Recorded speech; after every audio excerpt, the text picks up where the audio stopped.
Yo, what is up? Welcome back to our live stream. Today we're gonna do new reactions. Now I will warn this right now before I start that unfortunately I did pick some of the most I'd say 2 out of 3 of these reactions are gonna be pretty brutal, as in like dark. I don't know if that's true or not, but I'm just based off what I picked in the titles, it's gonna be that way. So there you go. Be prepared, I guess. I'll just get started with this video. It's the first video. YouTube's darkest videos #2. Did I watch #1? Who really knows? I honestly don't know. I just searched up darkest video on YouTube because I've watched a couple of this guy's videos and they're honestly pretty interesting. And by the way, I should warn right now. Well, I shouldn't warn, but wait, what was this? 9.1 million views. Anyways, I should say this.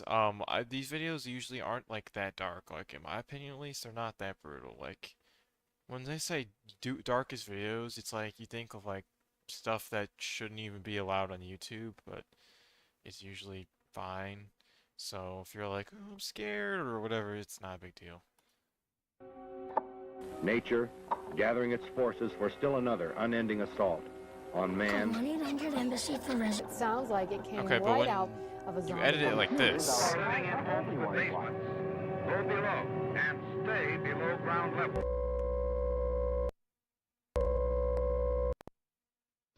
Tornado warning.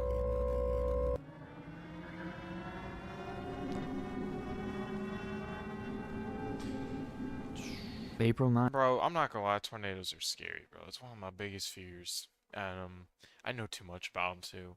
The fact that there was a tornado, like United States has some of the worst tornadoes in the world, and there's not many EF5s, so it's not the end of the world. But even an EF4 and EF3 can easily kill you, and the amount of EF4s per year is kind of shocking. I don't live near an area where tornadoes are, but there have been tornadoes that have touched down in the past, and it's like always scary because you're like, where do you go?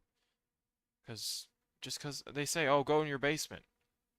Okay, well, if I'm in my basement and it rips off my whole house, I'm just gonna be exposed. Like, what? I don't know, but the point is that once I just did a ton of research for tornadoes before, and just knowing that there's been a tornado that touched down that was 2 miles long, that had what wind speeds of over 200 miles per hour, I think it was.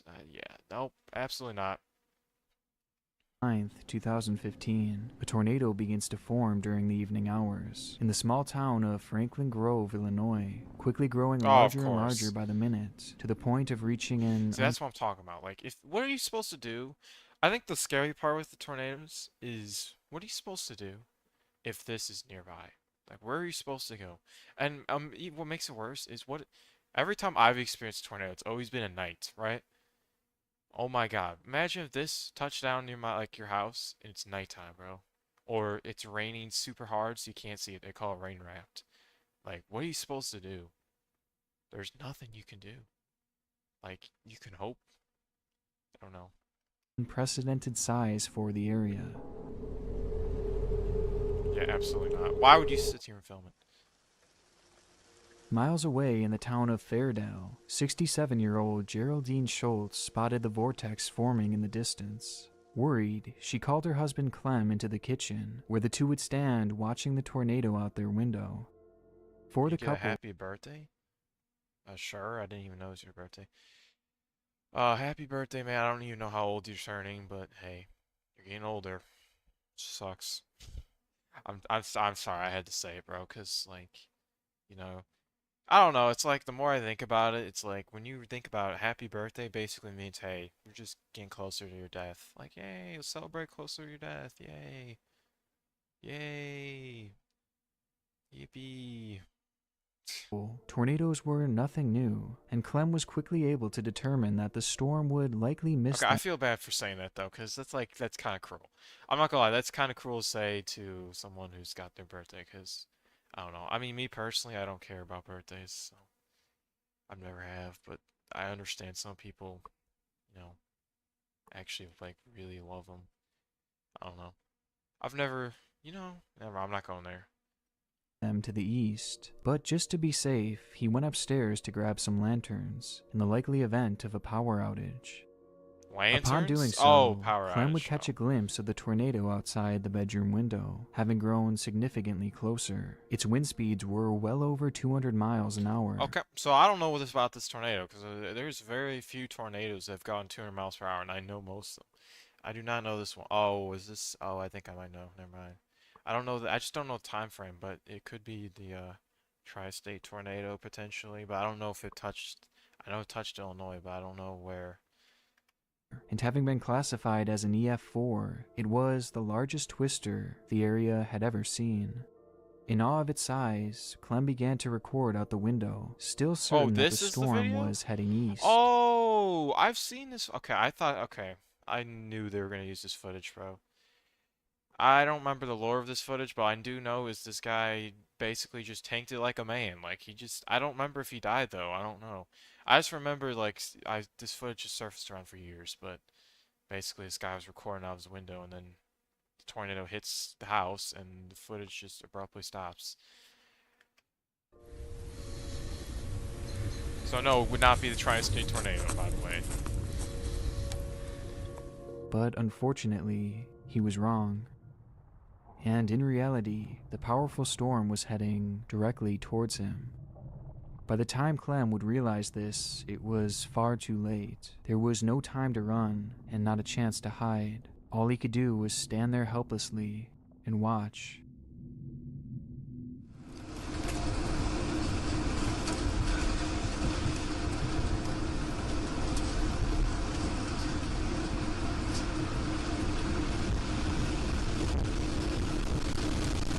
Jeez.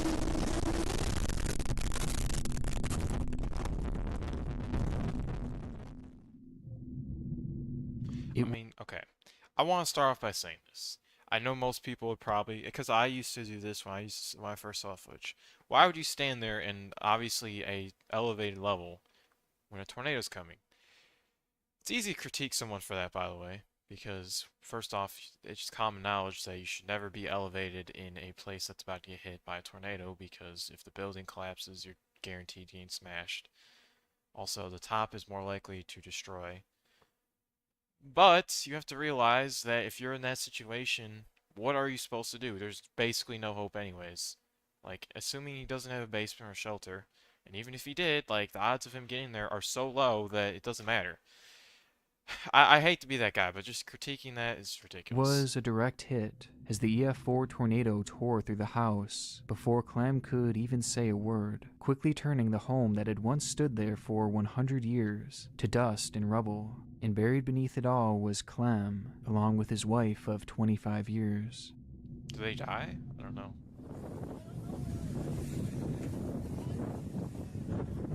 They got fire rescue on the way, okay? Against all odds, What? Clem would somehow survive, pulling himself up from the field of debris. It was a storm that would go on to destroy numerous homes and take the lives of two people, one of whom was Clem's neighbor and good friend Jacqueline Closa, who lived in the house that Clem had filmed being destroyed just moments before it struck him, and the other being Geraldine, Clem's wife and best friend. Days following the disaster, a family member who had been searching the I already know how it's gonna end. The wife dies, and it just makes me realize how lucky I am to even be alive. Like, it's just like when you hear these stories, you just realize how lucky you have it because you have a house that's not under threats. You live, well, most people have a house, and if you have a house, you're automatically like in a better position. I don't know. It's just like realizing you have all the things you do, and you're not like under threat. It's huge. The easy way to escape a tornado is by driving away from the tornado. Sure, I guess. I don't know. I wouldn't personally do that because it can cut you off through roads. I believe, oh yeah, most tornadoes go northeast. So if you're trying to avoid a tornado by car, you should try to go southwest. But the El Reno tornado proved that that's not always the case because that's how it got killed many storm chasers, and that's why it's the most famous tornado for being the biggest tornado of all time and also the one that killed the most storm chasers.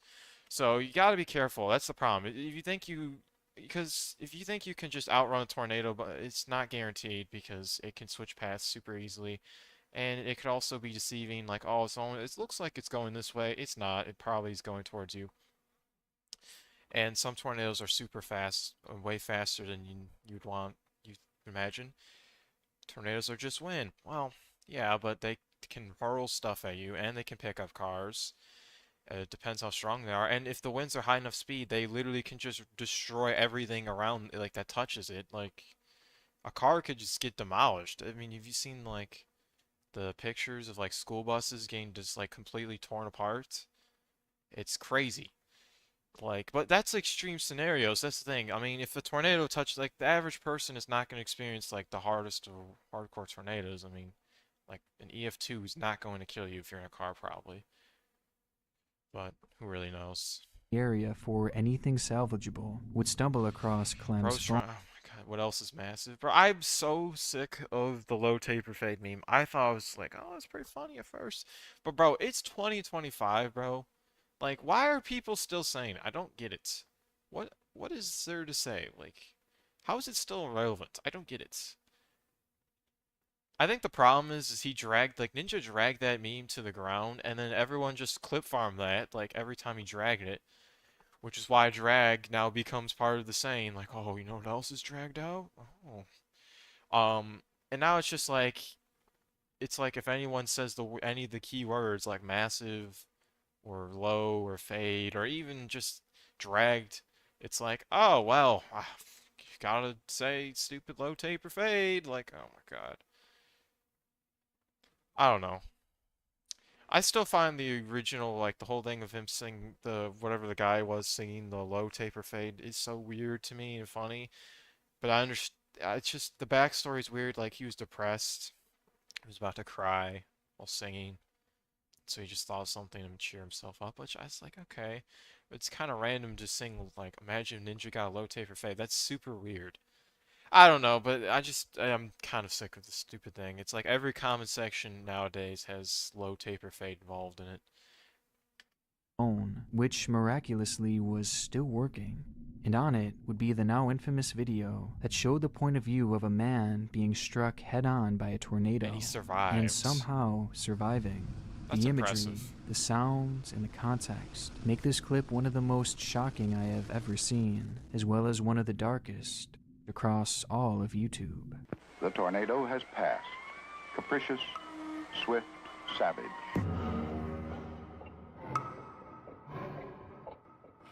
Before we move on to the next video, I want to briefly thank today's sponsor, Casetify. I, like many Is it gonna do the jump ahead feature? It though, as their does! Wow. Oh, that well, day that's not what. Okay, so it's a stupid feature. Oh, maybe I misclicked. Okay, let me try it again. I just want to see if it like actually whatever works style properly. you're into, Jump and you can ahead. even get 15% off It did work. Wow, I'm impressed. I'm actually impressed they did this. I don't know if it's on mobile though. Bro survived because he got plot armor. He's the main character. I mean, sure. You know, there's a lot of people who survive crazy things. Oh my god, oh my god. Like the guy who survived being swallowed by a whale. That's crazy. I just remember that story. It's Oh, and there's a guy. Oh my. Okay, I'm gonna get off topic. So I don't. I think it was a Mr. Ballin who told that story too, which we'll react to Mr. Ballin later. So just wait for that later. Is there an issue with YouTube on phone where the audio and video is out of sync for you? No, there is not. Don't have that issue. your brand new phone case. A new high-tech way to find out who's at the door. With a video doorbell, You'll never miss a visitor. Ah, it's gonna be one of these. In the past few years, the world has seen a boom in the use of doorbell cameras, mainly because of instances like this. Oh, they got a camera. Capturing Whoa, and what the exposing hell? criminals in the act, from the most petty of I thieves swear, some people literally have no morals, no like, what's the word, like social awareness, like at all. Like, how do you? I mean, if I was trying to like go to a house, right, and I just start, and then I find out they have a camera, I'm not gonna be yelling, "Oh, they have a camera," in the middle of the night, like, and running. Like, you just look so weird. I don't. You look immediately suspicious. For some reason, your stream is out of sync with the audio. Is it actually? Well, there's only one way to test that out. Well, there's only one way to test. Yeah, it's not. Okay, it's confirmed not. So. Oh, you're on phone? I'm not. Okay, I don't. Where's my phone? Yeah, I don't know. Anyways, the point I think what makes a Ring doorbell scary is the idea that, like, if you don't have one, you'll never know that these things are happening. Well, I'm assuming he's gonna show something really ridiculous that's like, oh God. And that's what makes it scary. And that's what's like, it almost pushes me to say, hey, I'm gonna buy one with my own money, but at the same time, there's better things to invest in. If I was to invest money into camera, I would get a dash cam before a Ring doorbell. Unless you live in a dangerous area. Because a dash cam, if someone pulls some sort of scam on you or does something stupid, you have proof, undeniable proof that, you know, they crashed into you. But you also have proof that you crashed into them if you're a bad driver. But, I mean, for me, it's like, that's not gonna happen. It's unlikely.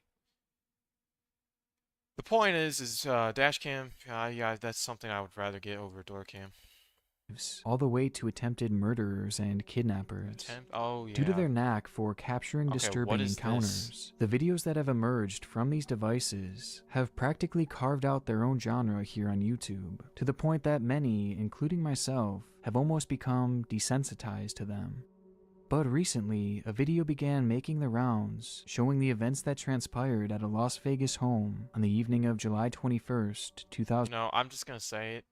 It's kind of looks like the tops, cause wait, no, not. Wait, oh no, the Lucky 38 from Fallout New Vegas kind of looks like it. Yeah, never mind, it doesn't, but I just had to say it, cause you said New Vegas, so obviously, you gotta make the reference. Gotta make the reference. The dash cam is important during drives, of course. I mean, I don't know. I haven't personally. I think one of the problems with the internet is that it shows like you see the bad stuff. So like for me, it's like, oh man, you see all these bad drivers and dash like what's it called? Brake checkers, insurance scammers. And so you instantly are like, oh my God, everyone's like that. But in my experience, no, it's not the case at all. I've never had to deal with anyone yet, at least, that has had a problem. So I don't know. It's just good to be safe. 2021, and it proved to be one of the most chilling I have ever seen. It happened around 8 p.m., where a young lady had been working in her kitchen, waiting for her husband to return home from work. It was another 100-degree day in Vegas, and likely in an attempt to cool down, she would open her window to let the evening breeze in. Unbeknownst to her, this harmless decision Oh no, would lead to a terrifying series of events. Outside of the home, a man had been wandering the suburban streets aimlessly, roaming throughout the neighborhood before stopping in his tracks. In front of him was the open window and a clear view of the woman inside. It was a chance sighting that would lead to the man approaching the house and ringing the doorbell, where the camera would begin to record. Are you sure? I just rang your doorbell because I have a couple questions for you. He low-key looks like he goes to the gym, which is kind of scary. I don't want, by the way, I shouldn't say that, like, everyone who goes to the gym instantly is a strong man who's a force to be reckoned with, because that's not true at all. There's people who can look intimidating, but literally have no clue how to fight. But they're more likely to at least be able to physically push you to the ground, which is automatically a huge issue. Dash cam compilations would be fun to watch, but if it's all for brake checkers, then that would be dumb. Strong men do not bark. Yeah, true, I guess. They just go. I mean, the best way, by the way, the best way to know if someone's truly like a fighter and knows what they're doing is based off of how they act, in the sense that they don't like actually just try to start altercations, but only defend themselves when necessary. Those are usually the strongest people.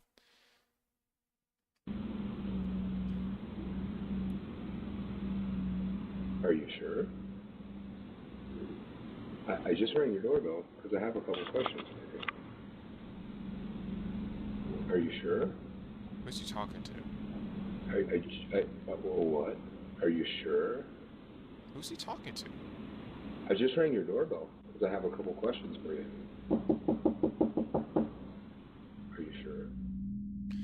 That's The an man NPC. stands there ringing the doorbell and knocking at the door, repeating the same sentences over and over again, calmly stating that he just wants to ask a few questions. However, the woman inside had never met this man. In fact, she had never seen him before this moment. And to make it all stranger, she didn't respond to anything the man was saying, and was out of his line of view as he peeked through the door. So the phrases that he was saying were not in response to Yeah, so he's off the anyone, drugs. and It's obvious. instead, Alright, I've heard cases of these stories where people are off the drugs and they just do weird stuff, and they kill people or they attack people who are just standing in their house. It's not. I'm not gonna say it's common, but I've heard enough of these stories to know that's probably what's gonna end up happening here. He's gonna attack her somehow. Well, yeah, through the window. Yeah, obviously. If that dude was in Texas, he'd be screwed. Yeah, probably. I don't. Oh yeah, this is New Vegas, right? Right. he was speaking to himself. Fearing for her safety, the woman inside didn't open the door or engage him at all, leading the man to take things a step further. Are you positive? I just have a couple questions for you. Are you sure? Are you positive?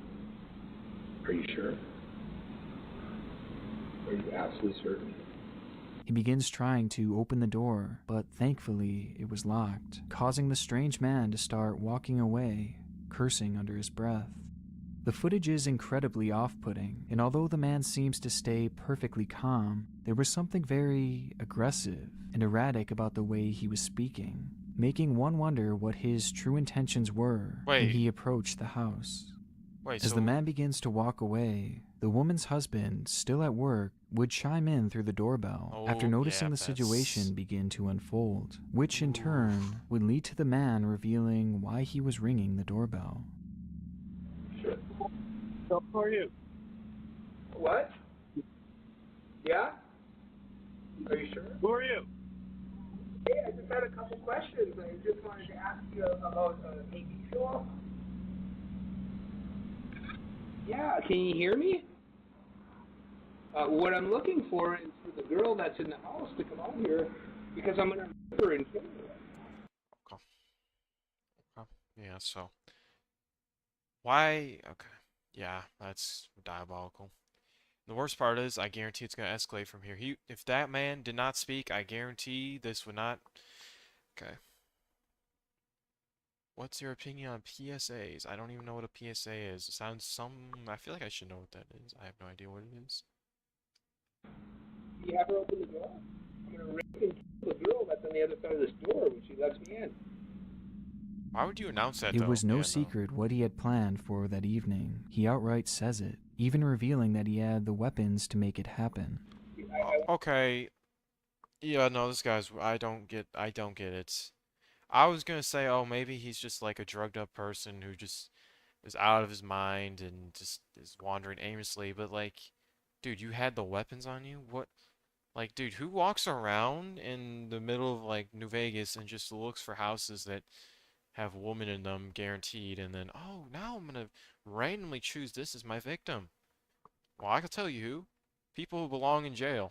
So, I want to rip her and kill her because I have a knife and a gun. Yeah, and I'm going to knock on her door again. If that woman had opened the door, or if that door had been unlocked, well, we know what would have happened. yeah, that's But crazy. thankfully, neither of those situations played out, and instead, the man walked away muttering the same Oh, okay, phrases over and over again. Wait, so he didn't jump through the window? What?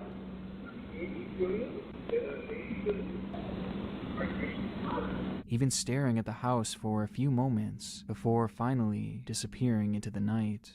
Police were called to the area moments later, but the man was nowhere to be found. As quickly as he had entered this couple's life, he was now gone, leaving them with the reality that at any moment he could return. Scared Yeah, for her that's life, absolutely not. Ooh, yeah. I'd argue that's worse. That's the worst case scenario for him to walk away and not get caught because imagine if someone tried to break in your house, they failed, they just walked away and never got caught. They had guns too. You knew they had guns, they had a crowbar, they failed. Now you know, hey, they might come back. Like, what are you gonna do? Like, there's nothing you can do. Because now it's like when you're sleeping, you could come in and try to kill or enter the house. I would never be able to sleep, I'm gonna be honest. That's like the worst case scenario. That's like literally a living nightmare.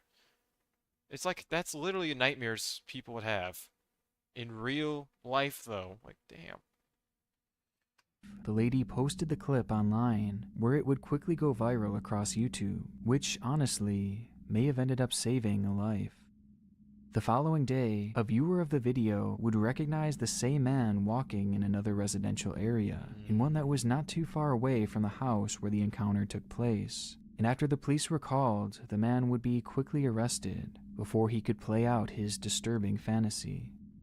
When confronted and asked for his name, the man would simply state that he was the Holy Spirit, and said nothing more, though his real name was revealed to be Christopher Sums, a man who had passed charges of stealing, assaulting, and intimidating a witness, with his mugshot being nothing short Oh, of... joke, dude. Okay, that's gonna have to be the thumbnail of the video, bro. That's... Dude, this guy is crazy. He's definitely got a mental illness. Do I know what it is? No, I have no clue. I mean, maybe it's a combination of drugs and mental illness. I have no idea, but this guy is clearly, probably, I would imagine, maybe has voices in his head that tell him something. So maybe schizophrenia. I don't know. I don't know. completely haunting. But what I found most surprising was the fact that he didn't always look like this. In fact, just a few years ago, he looked completely normal. And according to his LinkedIn, he had a fairly impressive work history and what seemed to be a good life, until for whatever reason, things spiraled in the wrong direction. As it stands, Christopher is being evaluated to see if he is mentally fit to stand trial, as many believe that he likely suffers from some kind of psychological condition, hence the repeating phrases and the strange behavior. Though his blatant and rapid change in appearance might also point to heavy drug that's use, crazy. or even a combination of both. But regardless of what was behind his behavior that day, the situation and the subsequent video is haunting, and could have been so much worse had that door been opened. Are you sure? I think that's, by the way, this is what I do every time I have to enter the door. I check through the people first. I recommend everyone doing that because if you just blindly open a door to a random person, you have no clue what they're... I mean, to be fair, even if I saw a random person, I'd probably open the door still. Actually, no, I wouldn't. I don't open the door. I usually talk through the door, like a glass door. Whatever, it doesn't matter. The point is just don't open the doors for strangers. I feel like everyone's out to get me. Hello, this is Tababa McConnell. posted this. YouTube is a site that draws in people from all walks of life, each with their own unique motivation for starting up their channels. Why is the footage so Some low are in it quality? for the money and the fame, while others are in it for the love of creating content. But sprinkled throughout the site are a select few who come here to feel heard and to get something off their chest. Something that for 27-year-old Tabebe Mokanen would be his primary motivation for posting his first and only video. I'm not gonna lie, it kind of looks like Neil deGrasse Tyson, with just his hair grown out a little bit. On March 17th, 2018. Tabebe had struggled his whole life with mental illness, suffering from both schizophrenia and bipolar disorder. Alright, so I These know where mental this is illnesses going. led to an event in 2013 where he would wander off from his home unprovoked. Outside, he began to walk for miles, essentially in a daze, before finding himself in what he described as a very dangerous part of town. Thankfully, Tabebe would be safely found before anything had happened to him, but this incident would prove to be life-changing, as it would lead to his hospitalization due to his unpredictable and dangerous behavior. This would also start a long spell of being given heavy medication to help with his schizophrenia and bipolar disorder. Over the course of the next 4 years, Tabebe would find himself in and out of the hospital and prescribed a variety of powerful antipsychotic drugs. something that would consume his life as he felt like he was no longer in control of his actions. And feeling trapped, he would turn to YouTube to share his story. Hello, this is Tababa Mukonin. I'm talking and putting this video because I wanted to bring awareness to a situation that I'm dealing with that's very painful. I was hospitalized June 25th, 2013. I went there to supposedly get an IV. I ended up being forced to take medication.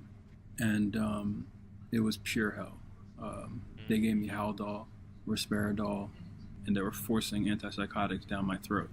It was absolute torture. I think the main thing, I think the main problem is I don't know. I feel like the whole medicine thing, yeah, I mean, I don't know what he's gonna say, why it was hell, but I mean, I don't think it's a bad thing to be forced medicine, have medicine forced down your throat. Like, that's not the worst thing ever if it's gonna help you.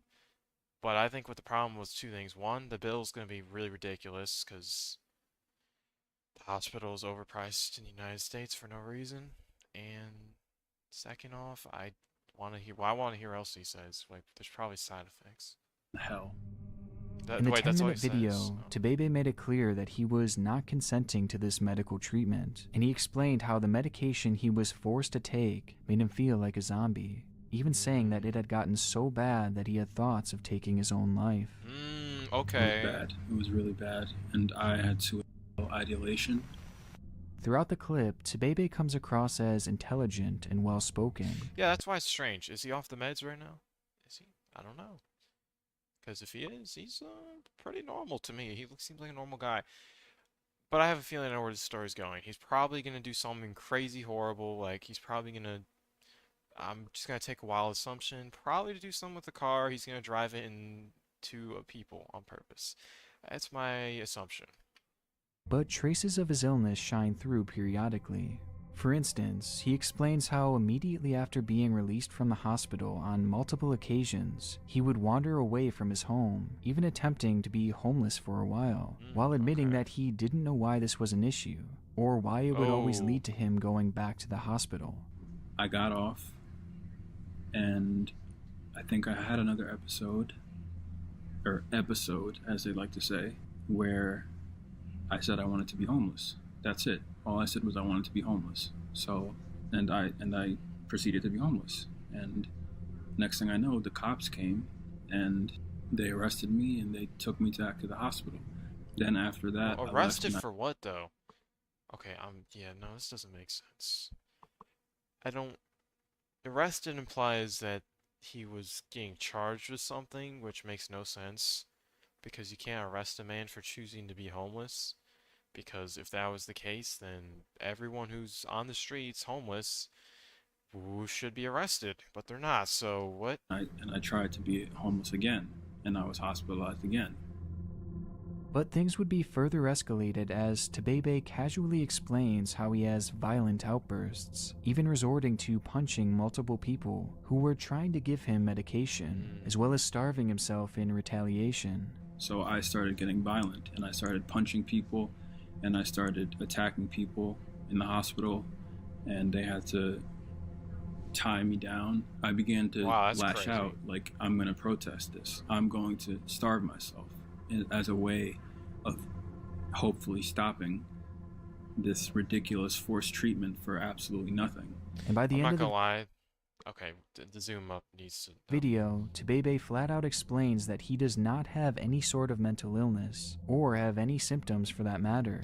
Well, okay, he's clearly not thinking straight because he does. No normal person would... I don't know, maybe he has like an actual weird reason that like he wants to live the homeless life for whatever reason, but odds are that's not the case.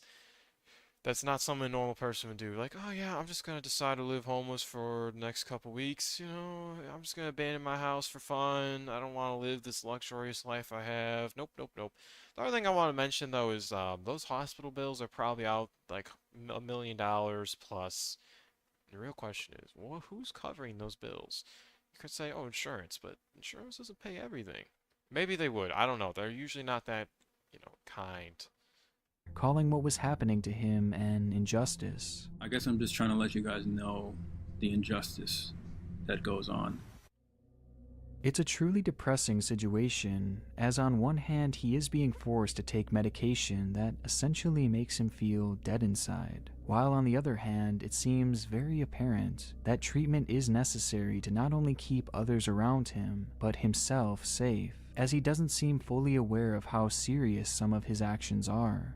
Tebebe concluded the video by asking those watching what they thought of his situation, and though it didn't garner many views, a select few would stumble upon it and agree with his stance that the treatment he was receiving was unlawful, with many Alright. I don't think those people have a right to say their opinion. I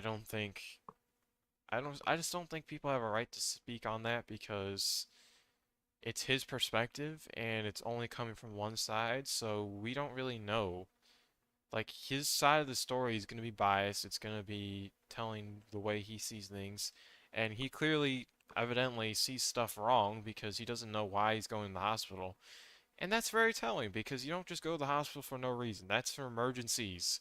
So, in my opinion, siding with him is questionable until you get the hospital side of the thing, and then you can say, oh, well, I can see his side. But just saying believing him is ridiculous because he could just be leaving things out. Like, what? insinuating that he should continue to protest and not take his medication. Yeah, and this is, These comments are unfortunately no longer available, as just a few weeks ago the video was removed, but they had been reflected across multiple sites as people called out the commenters for essentially trying to convince someone to go off his medication cold turkey, and doing so without knowing the true extent of his medical history, which obviously is irresponsible. See, this is, dude, this is why I'm sick of these, like, just in general, of people on the internet because they just say things without having knowledge, or they say things are stupid, and they act like what they say is completely factual and it's the only right answer. Like, no, this is not the right answer at all.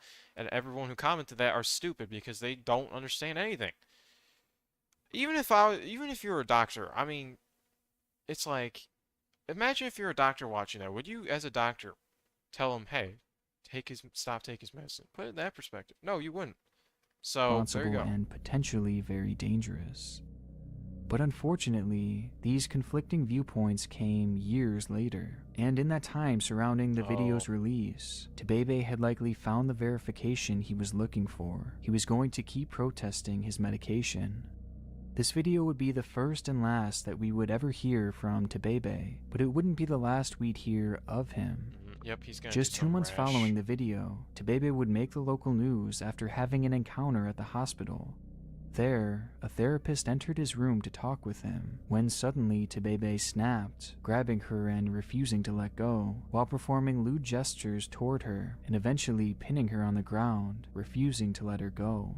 The situation led to Tebebe being arrested for sexual battery, but no jail time was ever given, as instead, a plea deal was reached where Tebebe agreed to stay in the hospital, and most importantly, he agreed to go back on his medication and take it as prescribed. Oh, okay. It's this note that hints at the idea that he had likely gone off his medication before this incident, something that would have directly led to his violent outburst. And given the event's proximity to the video that he had just posted, and the comments supporting his desire to stop taking his medication, it's not hard to theorize that Tebebe may have cut off his meds due to the advice of his comment section, or at the very least was further convinced that it was the right thing to do. Regardless, it seemed clear that the inconsistencies with his medication had caused him to lose control, and this wouldn't be the last time. In the summer of 2019, Tebebe was staying at an Embassy Suites hotel with his mother Zalem Abje, who had been caring. Okay, so he made it out the hospital and he's taking his medicine, probably. So that's a good sign, but I don't know. For him around the clock. He had been moved there from the hospital as part of his treatment plan, as it kept him close by and easy to monitor regularly, but it also made him free of being cooped up in a hospital room, which clearly he didn't enjoy. The change of scenery was likely supposed to calm Tebebe and his growing anger issues, but unfortunately, his violent outbursts did not stop there. On August 20th at 1:30 a.m., Tebebe would get into an altercation with his mother in their hotel room. It's not clear what had started the argument, but things would quickly turn physical, as Tebebe started to shove his mother, pushing her so hard that it would knock her out of the room, and then onto their balcony. Oh Their no, room was on one of no, the top no. floors of the hotel, Oh and it no. overlooked the lobby down below. No, And in no, one no, more no, no, violent please. outburst, Tebebe would give one final push, this time knocking her all the way over the railing, Oh my causing God. her to plummet to the ground below. She did not survive the impact. Tebebe Mokanen was arrested at the scene and held at a holding center where he remains to this day awaiting his trial, though his crime is clear and it's likely he will spend the rest of his life either behind bars or in some kind of institution. I just can't imagine being dealt that kind of hand in life. Like, imagine being born in the world and then you're just, like, your life is all it is just being under surveillance because you have a mental illness and you're not really willing to accept it, and the way they treat you makes you angry, so you just have an endless cycle of just depression or anger. I don't know, like, my God. That's a horrible way to live. Like, oh my God. Wow. I think the big mistake really is, why would you put him in a hotel when you know he has outbursts? Because who's gonna stop him? Like, at least in a hospital, yes, is it bad to have hospital members attacked? Yeah, of course. But, like, at least they can put restraints over him, they can control him, they can, give him drugs and whatnot to, like, calm him down. I mean, if he does that in the hotel, there's no one to stop him until it's already too late. So, like, very clearly they weren't being smart. Whatever. I don't know. That's horrible. I don't know. The events that happened on that fateful morning are still somewhat unknown to this day, though we do know the events that led up to it, and the years of hurt and anger that Tebebe had built up, as well as his inconsistent and dangerous use of antipsychotics, which, unsurprisingly, it appears that he had again attempted to take himself off of his meds in the time surrounding his murderous fit, with this being used as the likely reason for his behavior that day, something that was telegraphed in one single video, which, looking back, almost foreshadows the tragic events that were soon to come, events that may have been further spurred on by the viewers watching him. Make me a zombie. The true miracle happened right out of a zombie movie. Our next video takes us across the world to the Philippines in mid-July 2014. The story begins on a tragic note as a family says their goodbyes to their 3-year-old daughter. In the days prior, the young girl had developed a severe fever, and without access to an up-to-date medical facility, she would pass away in the morning hours on July 12th. With no pulse and no heartbeat, the little girl was pronounced dead and taken home to prepare for the funeral, which would be held the next day.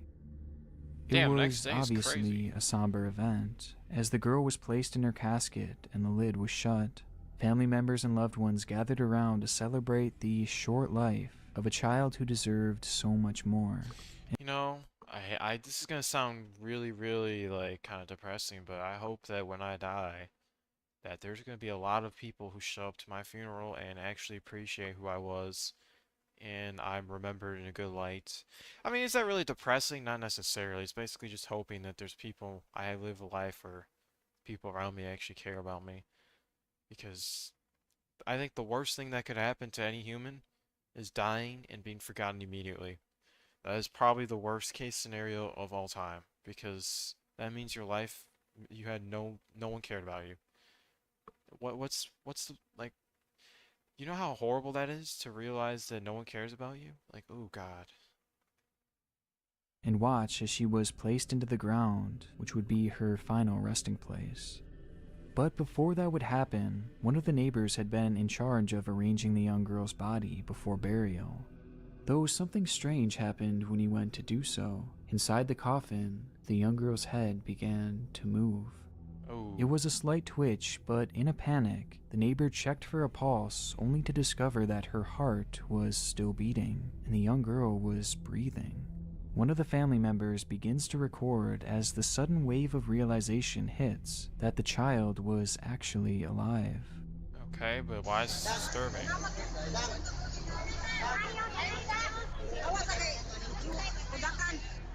Oh yeah, she's definitely alive. Wow.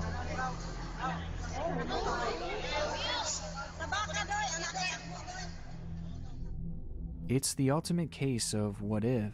Had that person not opened the casket to reposition the body, then that little girl would have been buried alive, and no one would have Oh, ever. because it was closed casket. Oh, okay, okay, okay. Okay, that makes a lot more sense. I was gonna say like, what? That makes sense. Okay, that's crazy. Yeah, that is. If you really think about it, that's actually crazy because if no one checked, she would have died, and no one would have thought of anything. Known. It's a clip that I'm sure many of you have seen by now, as the original video itself has garnered over 1 million views. And topping that, a news station that covered the story currently sits with 25 million views. It's one of the more viral horror stories that I've ever seen on YouTube, as seemingly everyone knows about this infamous video. And rightfully so. I mean, it's one of the craziest stories I have ever seen, both on YouTube or in the news. But the only problem is, this viral video didn't tell the whole story. Oh no. The story itself does in fact appear to be true, having been confirmed by Philippine officials who admitted that a mistake had been made in that particular hospital, which led to the mix-up and almost to the mistaken burial. But the story doesn't have the happy ending that many of us thought, as in reality, that child never actually woke up. What? She did have a pulse and shallow breathing, but she would never regain consciousness and remained in a comatose state. In fact, just 2 days after this video was taken, and on the 15th of July, she would once again be pronounced dead, this time for real. But looking back on the viral video viewed by millions, the anchors say that she was fine, calling it a miracle. Happy tears, knowing that the baby, thankfully she's fine. You know, that put a thought in my head of like, oh my god. This, oh god, like what if it's just like imagine going to sleep. Like what if I went to sleep and never woke up again? That's, it's things like that that's just like, oh my god. That's why sleep is so scary because the idea of like, hey, I can just fall asleep and you just trust your body to wake you up eventually. I mean, really, if you think about it, that's like, you're really putting a lot of faith in your brain to say, hey, wake up.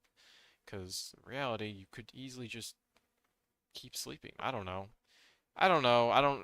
Probably sounds stupid, but my point is basically like, one of the things that scares me is the idea of like falling asleep and then never waking up. Maybe I'm in a coma, or maybe I die. I don't know. That would be horrible. Cause it's like, damn, I had no knowledge of it. I was just gonna wake up for the next day all happy. Nope, dead. I'm glad they opened that casket to check to move around. Now, it may be possible that they just didn't know this at the time, as based off of the way they're talking, it seems like their report would have came out the day or the day after the child was found alive. Only, that's not true either, as the child was determined to be alive on the 13th of July, and once again pronounced dead on the 15th, just 2 days later. Yet this video was published a full month later, on August 13th, 2014. Okay, but, okay. I'm just gonna say this. I don't expect the news to do very, very thorough research on something like this. I don't know. Maybe I'm being delusional, but really, do you expect them to do thorough research and figuring everything out about this? Probably not. I don't know. I mean, it sounds to me like they're just commentating over a video, like, oh wow, look at this video that's viral, oh wow, look at this, and they don't know anything else. That's probably the case. When this video went live, that little girl was long gone, and this is something that they likely knew, as it had been well reported in other major news outlets on the day of her actual passing. I mean, nowadays, even the top Google result for this incident mentions her passing, and it came out on the very day it happened. So when this video went live, they had to have known it wasn't true. Okay. What started on its own as one of the darkest videos on the site has now become even more twisted as the true ending has been revealed. A miracle that turned out to be nothing more than a mirage, leading to even more heartbreak as the family was now forced to grieve and come to terms with this girl's passing twice. And it's made even worse by the news report that has essentially rewritten the story's ending. But looking at just the video and the story as is, of how everything unfolded, it's still truly horrifying that this little girl was almost buried alive, whether she was conscious or not. And it makes me wonder how many others have been in that dreadful situation, probably buried thousands. alive by mistake.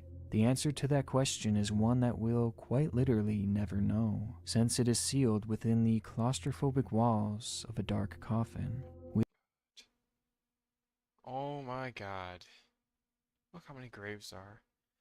You know, it's just like shocking to realize that you know how like just in the United States alone, right? There's millions and millions, hundreds of millions of people who've lived in the United States, right? And the amount of graves we had to use, it's like, how do we have all this space in, in one area? Like, oh wow, we're gonna put like 10,000 people. I don't even know how many people get buried. I'm like assuming this graveyard, for example, or cemetery would be like 10,000 people. Looking at this, it's like, oh my God, look how many. Just look at that. It's like ooh, it's just disturbing to look at this for some reason. Knowing there's a bunch of dead people there. Oh my God. No, and I'm not one to believe, oh God, there's ghosts that are gonna come out of the graves. No, that's stupid. With no hope of escape. And that's the IMAC. Computers are coming your way. Okay.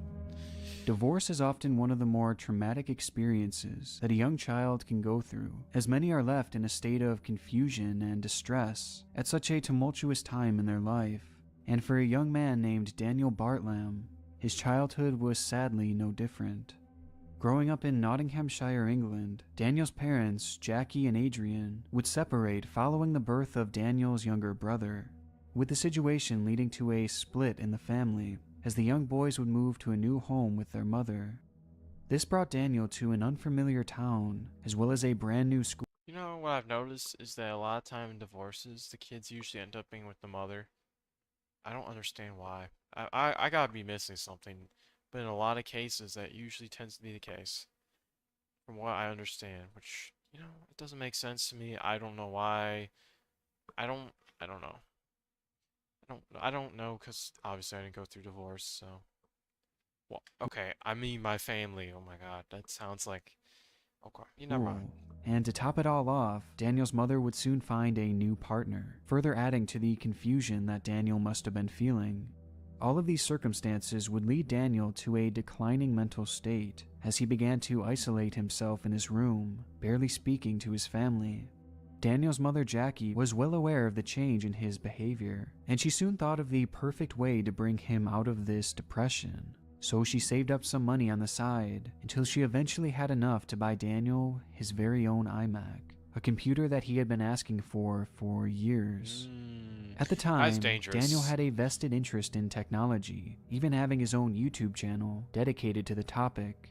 But this new computer meant an upgrade in quality and a future with limitless possibilities. Well, by the way, the reason why I said it was dangerous is because a depressed man with access to the internet. Well, I don't know. It seems like things could go pretty bad fast. I don't know. Overjoyed, Daniel quickly began a new channel and dedicated his very first upload to his new device. This is crazy, bro. Crazy. Hello YouTube, this is Daniel EB1702 here, and it's finally happened. I now have an iMac, and I can now make bigger and better. Oh my God, this editing's crazy, bro. The video is clearly nothing too special, as the quality is about what you would expect from a kid his age who was just starting out. And the following videos were much the same, with these uploads simply. Alligator Windows, bro. Windows has so many problems. I'm not going there, bro. Windows. Ooh, not great. Not great at all. I think, okay, I'm just gonna go off on a tangent, because a fun fact, I've given a speech in school on why I hate Windows. Windows sucks. It is horrible. Okay, and there's a multitude of reasons, but, the main problem is it's forced down your throat. Well, that's the first problem, okay, dude? Like, I hate how every computer is installed with it, basically, and it's super inconvenient to get anything else. If you're trying to get a normal, like, computer, you're not, without Windows, it's like everything is so much more inconvenient. iMacs are very limited. Okay, I'm not, I don't really know much about anything else because all I use is Windows. But my point is, Windows. I just wish there was other options that actually were comparable to Windows because my God, Windows has problems. I don't even want to go into the details because frankly, that's not the point of this video at all. I don't. It's not. See, now I forgot everything. Oh, I wanted to say this by the way. The guy's video, this kid's video. I know that he's excited and all that, but like, dude, I don't know. I don't get how people can upload videos like that and not be embarrassed. Like, for me, when I first started uploading, bro, I used to get so, like a pit in my stomach. And all I was uploading was Minecraft videos. And this guy's like fully exposing his face, making this like crazy video about like, I got an iMac. How do you not get embarrassed? Like, oh, people can see this on the internet. Bro, I used not even like even years like a couple years ago, like 2 or 3, even last year or 2 years ago, bro. Like I used to get nervous sometimes when I'd play games on stream like for the first time. Like there's just like I don't get how people don't have that feeling, bro. Like the pit in the stomach, like oh these people are gonna see it. Oh God, I know that I don't get that many views, but that's not the point. MacBooks feel way too slow and has low storage. Well, okay, but I'm not talking about Mac. Okay, well no, okay. Well, okay, MacBooks is a whole different thing. I just saying that Windows in general, like the operating system, is a problem. Not, I mean, I don't know. There is Linux, but and from what I understand, Linux you have to set up yourself, and a lot of things you do on Linux though is more hands-on approach. I don't know. I don't know much. Okay, I shouldn't speak on this too much. I just know I don't like Windows that much, but yeah. Start, bro. I literally. Okay. Oh, I pressed the N key. Simply being compilations from a show he liked. It all may not have seemed like much, but this computer, along with this new channel, seemed to be the spark that he so badly needed, a new passion and a new outlook on life. But strangely, after just a few uploads, the account would go silent. Wow, he got 215 This is something that happens all the time on YouTube, where a creator starts posting with high aspirations before abandoning their work, and it's typically due to a lack of success or just the overall busyness of life. But in Daniel's case, his reason for leaving was far darker, as right around the time of his last upload, he would experience the ultimate tragedy. On the morning of April 25th, 2011, neighbors of Daniel had reported hearing a commotion coming from his home. That commotion would soon turn to chaos, as the house suddenly erupted into flames, with smoke billowing out all sides. Through the commotion, Daniel would emerge from the home with his little brother and dog in hand, but his mother was nowhere to be found. Police and fire units arrived at the scene quickly, but were already too late, as inside the home they would find the badly burned and disfigured body of Jackie. And surprisingly, they'd soon notice that it wasn't the fire that had done her in, but rather she had been brutally murdered. Okay, that's diabolical. Wow. Okay. I was gonna say, like, dude, I just like putting myself in that kid's shoe. Like, if my family members got killed in a fire or in my house, the house burned down, like, bro, I'd be just destroyed. But no, this guy turns out to be very evil, so that's great. He should have been burned With in what fire. appeared to be a hammer. Bro, how The do you scene let was that? shocking and incredibly chaotic, but luckily Daniel had been there to explain everything. According to the child, a masked burglar had entered the home before confronting his mother. Ain't no one The believes that. confrontation then led to the anonymous person attacking Jackie with a hammer, causing her to collapse to the floor. He then says the intruder lit her body on fire, leading Daniel to grab his Who thinks this is a movie? Okay, yeah, no, this is a ridiculous story, bro. That's like something that happened in a movie. No normal person would be like, you know, I'm just gonna burn the body. Like, what? And leave witnesses? What? What? Why would you leave witnesses? I don't know. I don't get it. L. Daniel? Okay, well, I'm not gonna say it's confirmed him, but it's 99% brother chance. and dog and escaped from the blaze, saving what remained of his family as the murderer escaped out the back. Daniel's story stood out for several reasons, mainly because it showed Daniel was a hero for saving his brother and dog, and it showed just how traumatic that morning must have been for him. What? As in the matter of one day, Daniel had lost his home and his mother. Okay, I'm actually shocked that that's the perspective people took. Oh my, I'm just, okay. Well, my guess is they're going to try to find the hammer, and then they're going to take DNA. They're going to try to find DNA on the fingerprints, and that's how they're going to catch him. That's my guess, because that's usually how it goes, but it takes a couple days for that to actually work out. The Easter Bunny sounds more believable than this. I don't know. That's hard.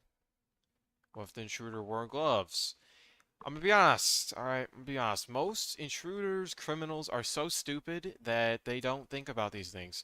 It's actually surprising how many, like, dumb intruders and criminals there are in the world who just leave behind their fingerprints everywhere, or they, don't clean up properly, or they leave obvious evidence.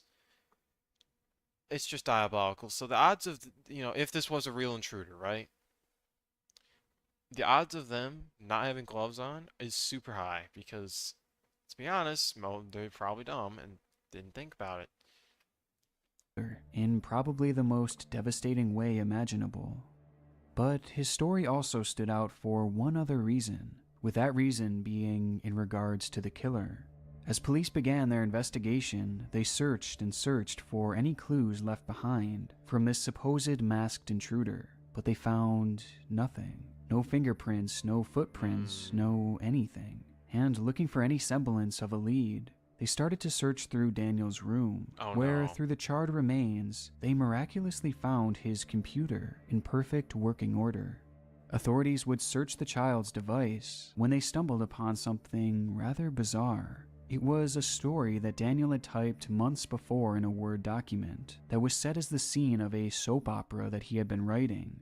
The story read, Daniel Bartlam, 1997 to 2047, the longest-serving male character to be on the show. The only place he couldn't get away with his deeds was with his mother, Jackie. So one evening, he made it look as though it was a break. Why? Why would you write this? Okay, there's so many questions. Like, why? I'm stuttering because I'm just like I'm so lost. Like how is it that you're depressed and your mother gives you like the greatest thing of all, the best gift of all time, takes you out of depression, and then you decide I'm gonna murder my mother. But what?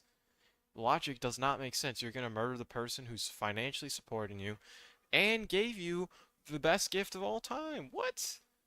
As a kid, that doesn't even make sense. Why? There's gotta be something missing. And murdered his mother with a hammer, and then set her and the family home alight, but helped his brother out to safety, and got his neighbors to contact the police. The story ends with Daniel lying to the police and getting away with murder. Well, the other thing is, why would you write this? You think Daniel was so pissed at his mom that he didn't get his Robux on his birthday? I mean, maybe. I don't know what the details are. Who snitched on Daniel? That's not even a who snitched. It's the fact that he wrote that story on his computer. By the way, I'm just curious how people would feel about this. How would you feel if the police looked through your computer for evidence of a crime? Because me personally, how would I feel? I don't really have that much bad stuff on my computer, but I do have some embarrassing stories that I wrote in Word documents from when I was a child. I'd prefer not them to read those, but, whatever, I guess. And I don't really have that much bad stuff on my computer, to be honest. Like, I don't know, I can't think of anything bad. Like, I have some weird images, like, some weird memes, but that's about it. Like, I don't know. I know a lot of people would probably freak out because they have stuff downloaded that's horrible, like porn. Well, I mean, that's not horrible, I guess, depending who you ask. Um, I don't know. Your streams are questionable, but that's not downloaded on my computer. What? Like, I don't, I used to save all my videos, and I still have a lot of my older, like, my first, like, 700 videos I uploaded, I'd say 500. 500 videos or so are saved on my computer, but after that I started deleting them all. So, I mean, they're gonna see that, but, I mean, let's be honest, no one's gonna watch all that. They can still track deleted content. I don't have anything bad on my, like, what? I don't have anything bad. And also, like, okay, so I download my streams to edit them. Like, oh no. Oh no, my streams are questionable. Oh no. I don't know. It was a shocking revelation, as his mother had been killed with a hammer and set on fire through what Daniel had described as a break-in, just as his story was written. And to make it all stranger, further investigation would reveal that in the days prior to Jackie's death, Daniel had attempted to delete the document, though he had failed to fully remove it. And the findings went deeper. Okay, so when you said, oh, police could still track delete content, that's true. To be fair, he probably just forgot to hit the delete button after he recycled it, because a lot of people don't know that if you recycle something, well, at least on Windows, if you delete something, it goes to recycle, and then it gets auto-deleted after, I think, 90 days, but, or was it 30 days? I don't remember, but if you don't do anything, then it just stays there until the days come by, so you have to recycle it from the recycle. Um, or delete it from the recycle bin. I don't know. Which, I don't know. Maybe he forgot to do that part. I don't know. As countless screenshots and clips of a character from a show called Coronation Street were found on the hard drive, with it appearing as though Daniel had an obsession with this character, which proved to be rather interesting, as the character, John Stape, was a villain who had murdered another character with a claw hammer, the same weapon used on his mother. Investigators would keep digging until they eventually found the nail in the coffin, as it was revealed that in the days prior to the attack, Daniel had searched how to get away with murder. Okay, and this is what confuses me, is when people say, oh, you get put on a watch list if you search things up like this. Why was he not on a watch list then? Like, really? That's why I don't believe that, because the amount of times you hear stories of, like, they'll be doing investigative work and they'll find out the murderer, search up something like how to buy a gun illegally or something on Google. It's like, wait, so you didn't know that already? Oh, okay, so very clearly you're not on a watch list. I don't believe the whole watch list thing, unless I guess you go to the extreme, but like if there was a watch list, then dark web wouldn't even exist. Like, yeah, I don't know. I don't believe it. I think it's stupid. It's a way to get people to be fearful of, ooh, searching things up they shouldn't. Ooh. With the slew of information and the lack of evidence that a break-in had ever occurred, Daniel's story quickly fell apart, until he eventually admitted the gruesome truth that he had been the one who had taken his mother's life. On the 24th of April, Daniel would spend the night in his room rewatching one of his favorite Saw movies. He then emerged from the room carrying a claw hammer and approached his sleeping mother. He proceeded to strike her 7 times in the face before eventually setting her body on fire and escaping the home with his brother and dog, acting as the hero who had quote-unquote saved the day, when in reality it was all his doing. And the entire series of events had been plotted out on the very computer that his mother gave him, the same computer that he had so excitedly made this video on just months before the attack. I just don't. What's the motive? Like, what? I still don't get the motive. The motive makes no sense in my eyes, because there's no motive. Like, there's got to be a reason why you attack your mother. Besides, well, I saw my favorite character do that. That's like saying, wow, I saw, I don't know, the Joker try to kill Batman, and he also took over the entire town of Gotham City. I want to do that to Chicago. And then someone acts like the Joker. Like, no, that doesn't happen.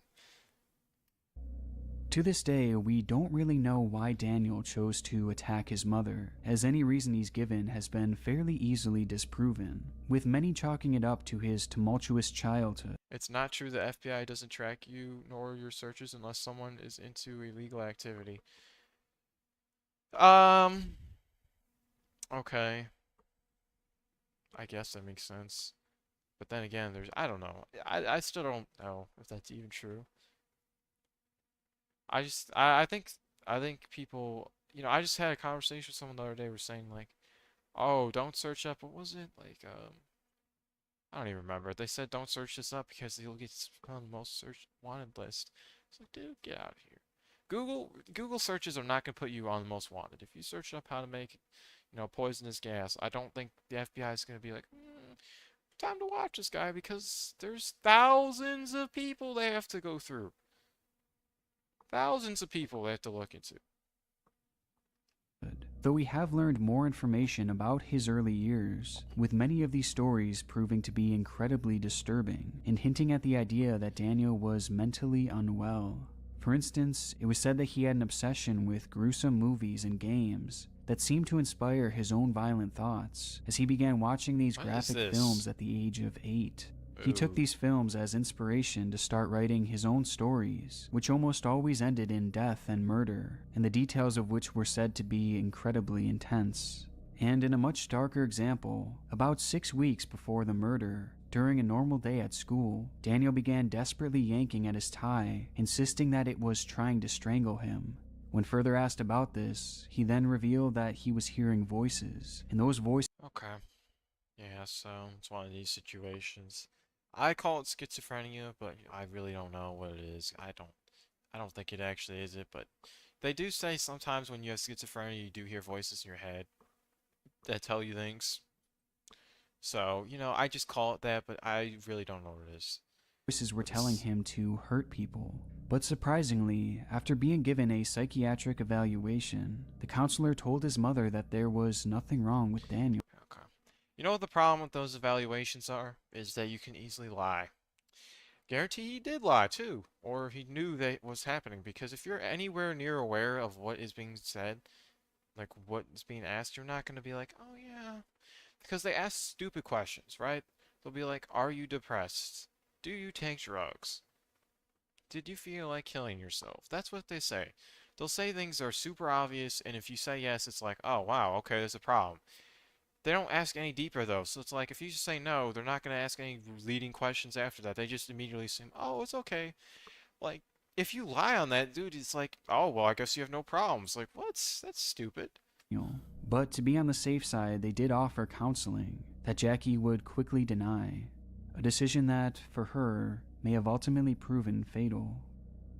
Whatever made Daniel snap that day, it was seemingly a long time coming, and despite his young age, he would be sentenced to life in prison, with a chance for parole coming in the distant future. But the truly tragic note here is about his mother, Jackie, as she bought her son that iMac that he so clearly loved, and she did so in the hopes that it would bring some much-needed happiness during such a tough time in his life. How could she have known that in reality, Daniel would turn around and use that very computer to plan and eventually carry out her very own murder? I want to give a huge thank you to my gold tier and god tier patrons, Allie Farmer, Barry Winston. Damn, okay. What does it say? Gamer? Oh, gamer? That's a horrible name. That's stupid. The deck of cards. Yeah, okay. Sub to Micro Zero. See, why am I reading these? It's not even my stupid, and they don't support me, so why am I reading them? I don't know. I'm just guessing I'm looking at the names going, what are these names? Some of them are weird. No, this was a good video, by the way. The guy holding the tornado was consumed by a tornado. Guy holding the tornado. The guy holding phone while being consumed by a tornado hold it better than a school fight video. It's so true. But I don't know. Actually, yeah. How did he have? Oh, you know what? I'm not. How did he have so many steady hand? I can't speak right now. It's actually going really annoying. Night turns tragic for 3 college party girls. I'm gonna put that safe watch later, and now it's gonna be at a whole lot higher of a number. Okay. Alright, I'm gonna rock to this. On a little bit of a lighter note. I mean, none of these videos are actually gonna be really light.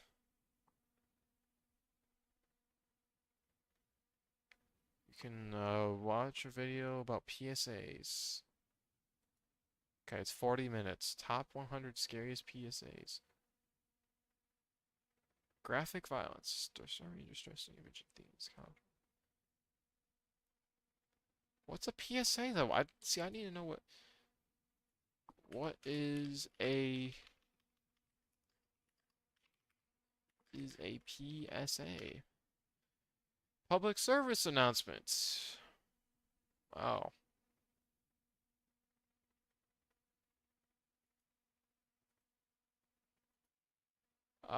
Yeah, okay, so I'm gonna save that for, okay, put this over here. I'm gonna save that for next week's stream. Not gonna lie, cause just I don't have time. But it's 40 minutes, bro. And the way I react, that's gonna be like an over an hour long reaction. And frankly, I prefer not to stream for 3 hours. So yeah, yeah, it's yeah, whatever. I don't know. By the way, I have tend to have a massive problem where it's like, dude, why am I trying to zoom in my eye? I don't get it. But I have a massive problem where I just like double the length of any video I watch. I've even tripled the length of some of the videos I've watched, which is diabolical. And that's just like how, because I don't feel like in the moment it doesn't feel like that anyways. Whatever. I'll watch it next week. When school criminals realize they've been caught. So I think there's 3 of them in here. Yeah, see, three furious father. Okay, first off, how's it feel? You know what? Just move. Just yeah. Oh my God, I thought she was holding a gun for a second. To learn. Schools are supposed to be a safe place for children to learn. But what happens when this isn't the case and cops really are called to the school? These 3 teens put an elementary school in lockdown. On March 15, 2023, several officers responded to an elementary school where threats were being made to students. A vehicle known to police for previous crimes drove past the school and shouted profanity whilst threatening to harm them. Students immediately reported the incident and the school was placed into lockdown. Surveillance captured the vehicle and multiple— Oh my God, that actually reminds me of a story, bro. I remember back in the day when I went to my elementary school. I was like 6th grade, and we went there because, well, me and my friend went there because we were gonna play kickball at the little thing they had, like park they had at the school. And it was on a Saturday, and this teenagers drove by and like really yelling like really weird stuff. They're like, "Oh, screw you, bro!" And they like opened their doors while driving. It was so weird. I just say that because like I've had somewhat similar happen, but I didn't feel threatened. I was just like, "What?" Officers pulled over the criminal's vehicle. As the cops approached the vehicle, the suspects reached towards the glove box. Can you roll your window down? Oh, they're cooks. Thank you. How you doing? Need to see your driver's license, please. For what? Complaint over at the school of threats being yelled out at the school kids. Need to see all your driver's license and IDs because it's a complaint from all of you. I don't have one. Don't have one? Do you have your ID on you? Front passenger, I'm talking to you. Do you have your ID on you? What's your first name? 1 second, let me finish chewing. Brady. And a birth date, Brady. Don't reach in your pockets, please. What's your address, Brady? I know. You don't know your address? No. What's up, other car for you? You know, I sadly believe that too. Not gonna lie, I actually believe that. I'm a tough boy? Okay, bro. Anyways, you know why I believe that? Because people are stupid. I mean, when for like, literally until senior year of high school, I didn't even know my phone number, bro. Like, I'd have to look at my contacts to find out what my phone number was. So, you know, at least I knew my address, but like, dude, like, it's one of those things you just assume people know, but bro, you can't trust people, especially in public school. Well, I don't. By the way, why are they driving at elementary school on a school day? Like, don't they have places to be? They said they're teenagers, right? They go to high school. Like, what? What are you doing? What? So I'm asking to step out of the car. Can I ask what kind of threats were made? Threats to kids. That is not true at all. Okay, well, that's the complaint we've received. We're literally getting back from Madison. You may be surprised since these teens seem to be completely unbothered and quickly brush off the situation. But it doesn't end here. What's your name, sir? Alex. Alex. I'm Ryan. Were you guys over by, was it Blessed Sacrament a little bit ago? No, I don't think so. You don't think so? Do you know where it is? Brady, just stay in the vehicle, okay? Step back this way. Stop right there. Where? Anything on is gonna stick me. Oh. So you would have went by Blessed Sacrament there. I don't know if you knew that or not. Oh. Like, I'm not saying that you had any interactions. I'm just saying that. That's where. Okay. My strong suggestion is probably just change the attitude because it's No, not. this is bullshit. No, it's not. Yes, it is. The teens try to play dumb, but the cops weren't born yesterday. I met you before. Oh yeah? I'm Sergeant Rossman. You recognize me? I don't think so. How do I know you? I don't know if I know you either. I was just asking if I did. Yeah, I don't think so. Individually questioned. Okay, dude, that's dude, that is a crazy dude. You don't. Imagine talking to a police officer asking, "Do I know you?" That implies, "Hey, I've been talking to police officers before." It's crazy, bro. I don't understand. I've never understood these people who oh, they know like police officers because they've been pulled over by them so many times. Or in school, it's like, "Oh, I know the dean. We're best friends because I talk to him every day." Like, what? Why? What? Question, each with their own stories and personalities. Tell me what happened today over at the school. Nothing. We came back from Madison. We're going there for a court day because our friend's going to prison. Okay. And we're driving back. Now we're here to go pick up a friend from school. We haven't picked him up yet. We're about to. He goes to TC. Are there any ski masks in the vehicle that you know of? There's possibly one in my backpack, but I haven't had it on.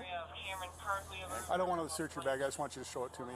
I'll have him bring the bag here if that's. That's actually double crap. Okay. So what caused you to go all the way down and around and make a loop? Ma'am, I don't think you understand. We did not yell at any kids. You're not answering my question. If you're coming to pick up him... Am I going back to jail? I mean, I think the thing that oh, he's going back. Oh, he's been to jail? Damn, that's crazy. Wow. I think the thing that the guy doesn't realize, by the way, is security cameras exist and they can easily just pull up footage of, hey, that's their car. So if they're lying, it's like, why? You're just gonna be caught anyways. Like, if they really were bothered to, which they don't seem that bothered, but if they were bothered to, they could easily just tell if you're lying or not. Like, dude, that's why it's stupid. Why? Because it's so easy to tell, you know, if you're lying or not. The police easily can find out. I mean, they literally can even track your phone. Because if you don't know, your phone, it can easily be tracked. So, boom. I don't think so. It is relevant. We okay? did not make any threats to any children. Why would we yell at a bunch of kids saying we're going to kill them? That's a good question. You look like my dentist. That's why I recognized you. I swear. Definitely not a dentist. Bro is high as hell, bro. Tell me what happened, man. It was, we drove by and there was a bunch of kids playing football in the road. Yeah. And one kid threw the ball to him and he dropped it. And we said he's bad at football. That's all that happened.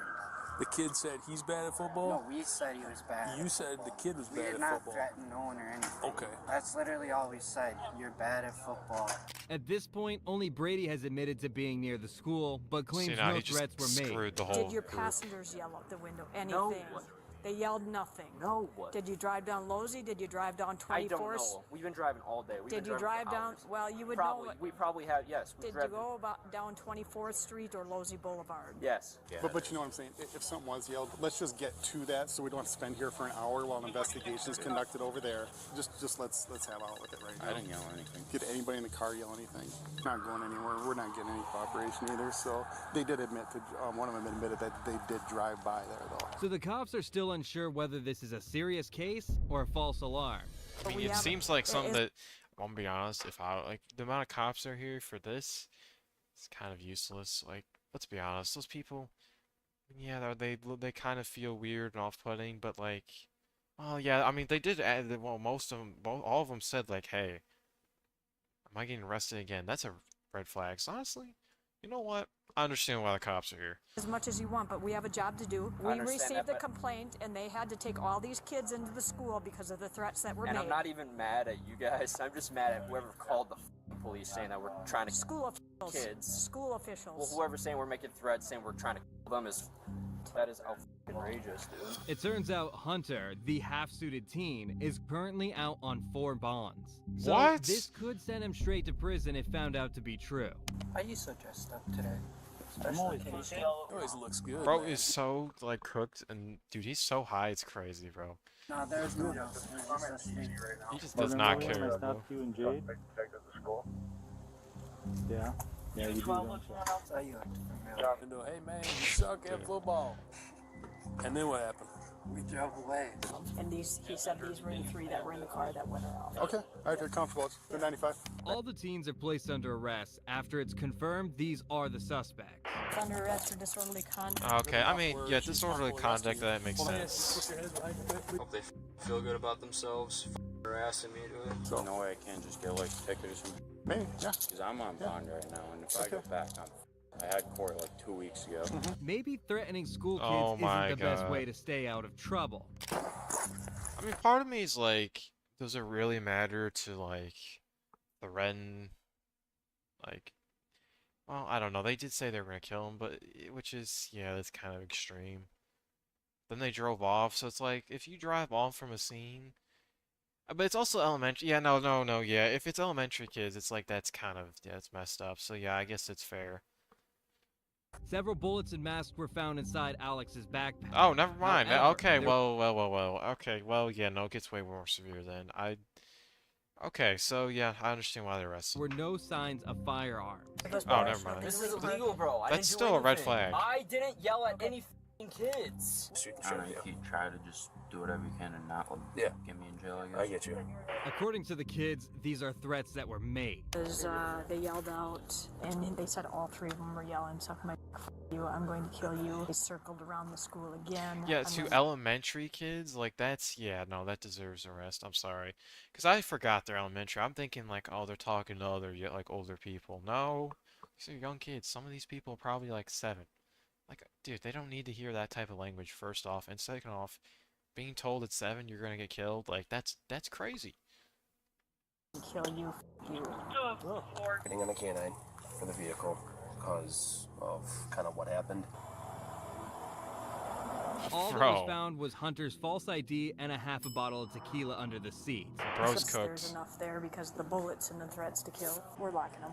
Okay. Probably, just based on history and the violent history that we've had. the violent history that we've had, the ongoing complaints, the ongoing complaints. It turns out the threats were much worse than the teens made it out to be, so they're taken to jail. Is this gonna be like the Walmart mugshots? I don't know anything about the Walmart thing. Well, they just make you stand up against the wall and smile at the camera. Despite the lighthearted arrest, the teens faced some serious charges. Hunter was charged with felony, making terrorist threats, misdemeanor disorderly conduct, and 2 counts of bail jumping, as well as a $780 citation for underage drinking. Alex was charged with felony, making terrorist threats, while Brady was charged with misdemeanor disorderly conduct.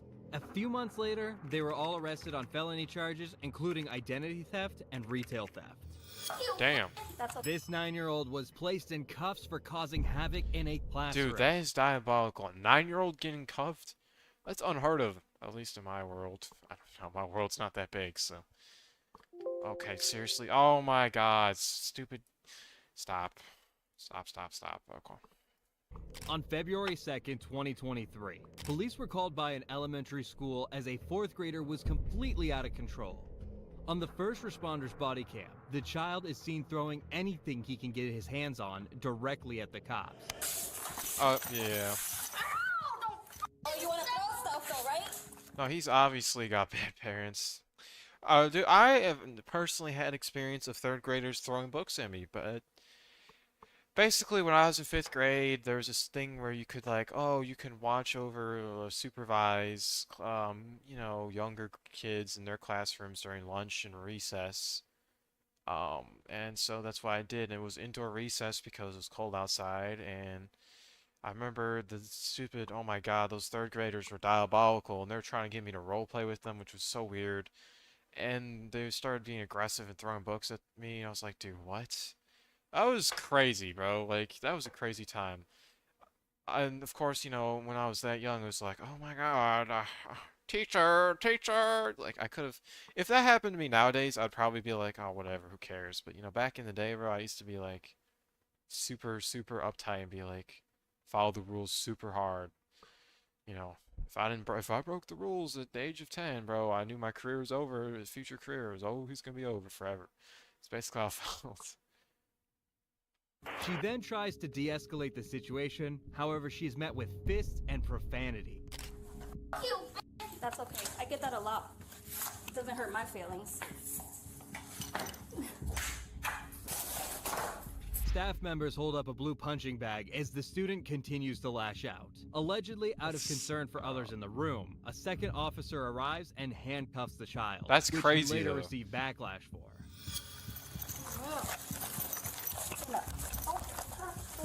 Okay, yeah, I mean, why would I almost understand why there'd be backlash because it's a young 9-year-old, bro. Like, no 9-year-old deserves to be arrested. At the same time, bro, like, there's no way they're stopping this. Like, what else is gonna stop this? Oh, you can try to tell me things. I can't name anything. Because clearly these teachers are not really in the right, you know, They don't have the abilities to stop this. Because they're literally holding up blue mats to protect themselves. Like, really? So you calm down. This is where we're at. He can do that because he's on the road. Just calm you down for a second. However, the handcuffs didn't slow him down at all. It only made matters worse. Yeah, his parents raised him wrong. Stop it. Sit up. Chill. Chill. Just relax.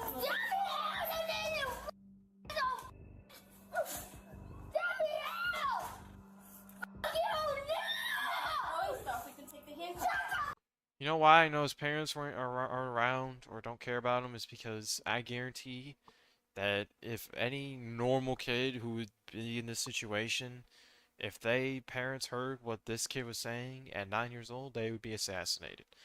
They would be gone off the planets. They'd be scared and quivering. But he clearly doesn't care because he knows that he's not gonna get punished.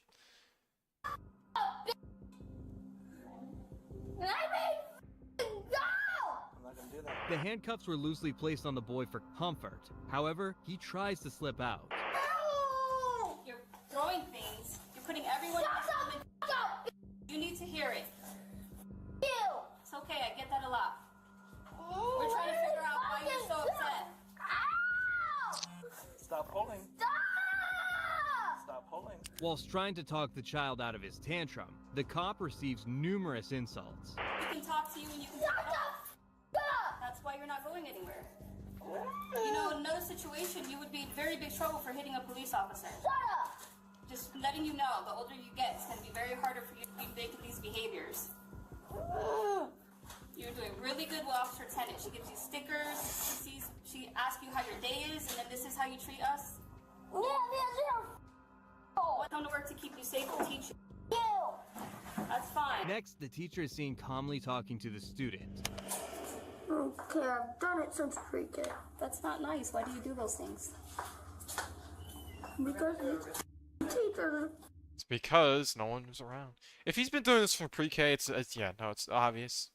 Parents aren't around because I'm telling you, like I said earlier, bro, he would have been assassinated.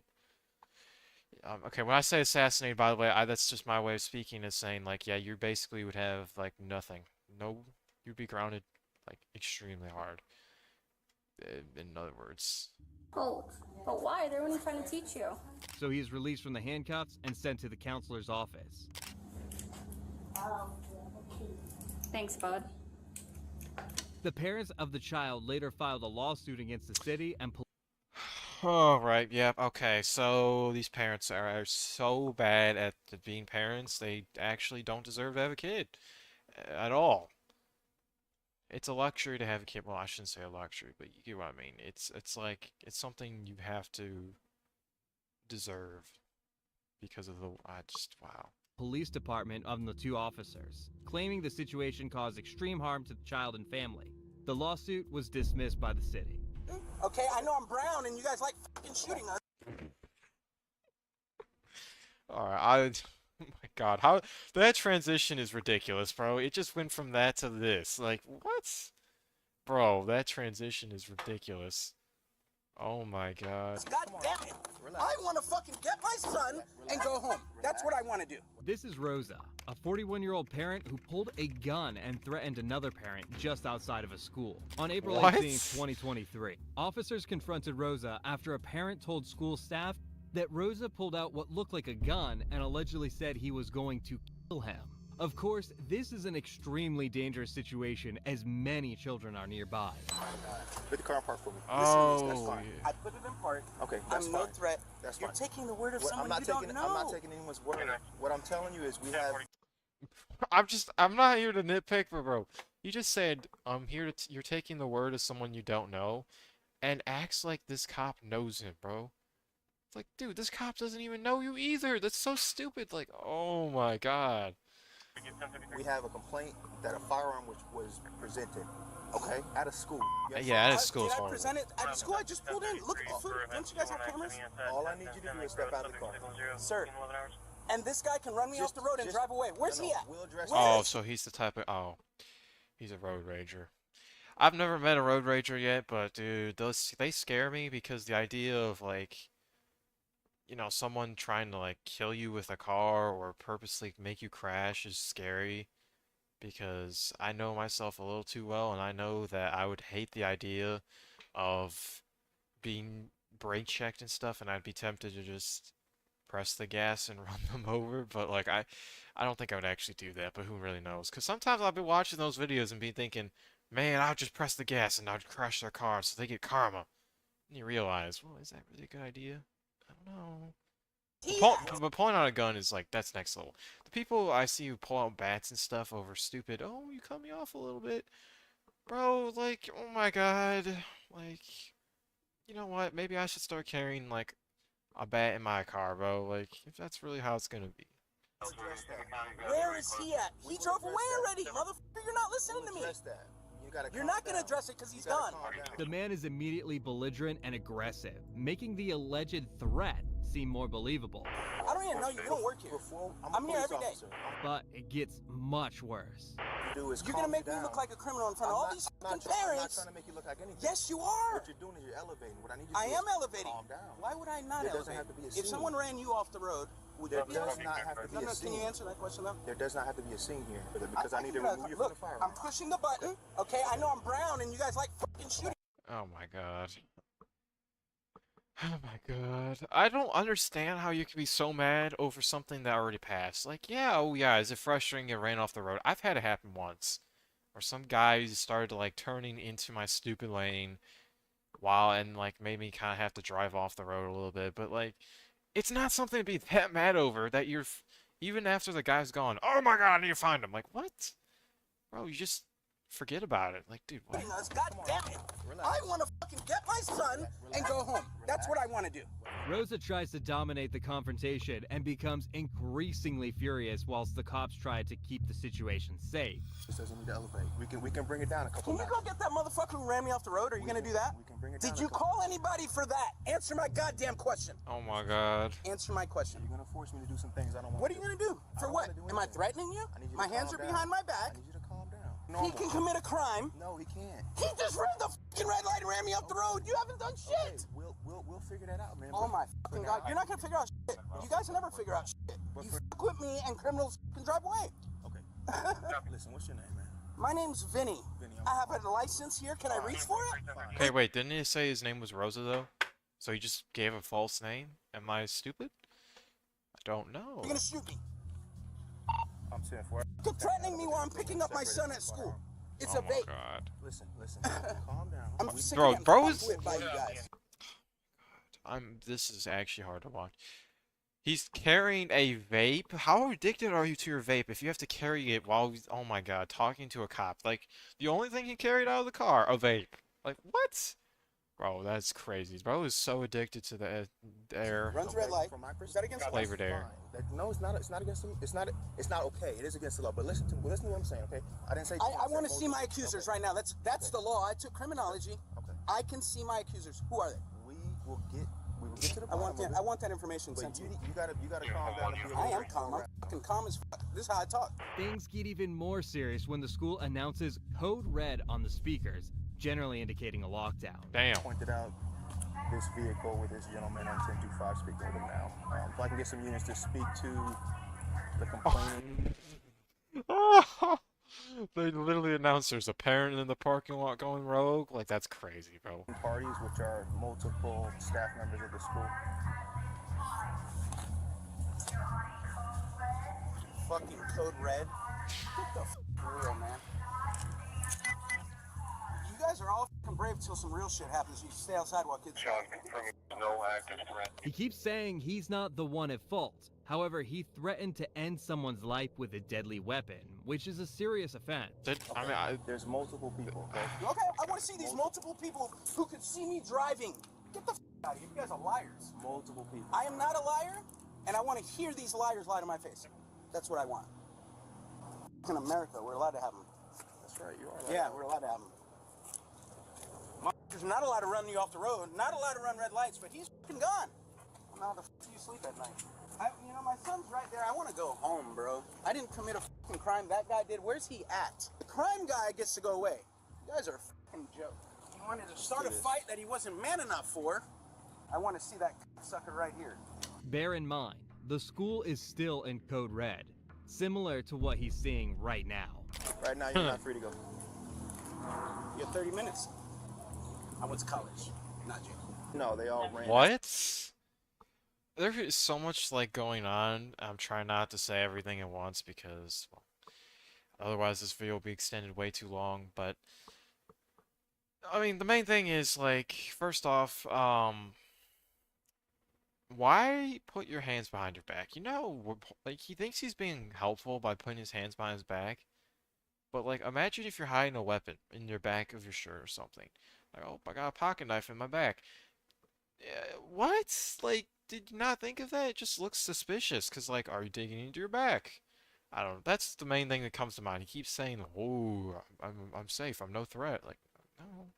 Inside and locked down code red, so I'm just standing out here with the guy. But yeah, the weapon is secured. Son's probably in there scared. My accuser here, or did you let him go? You're not under arrest.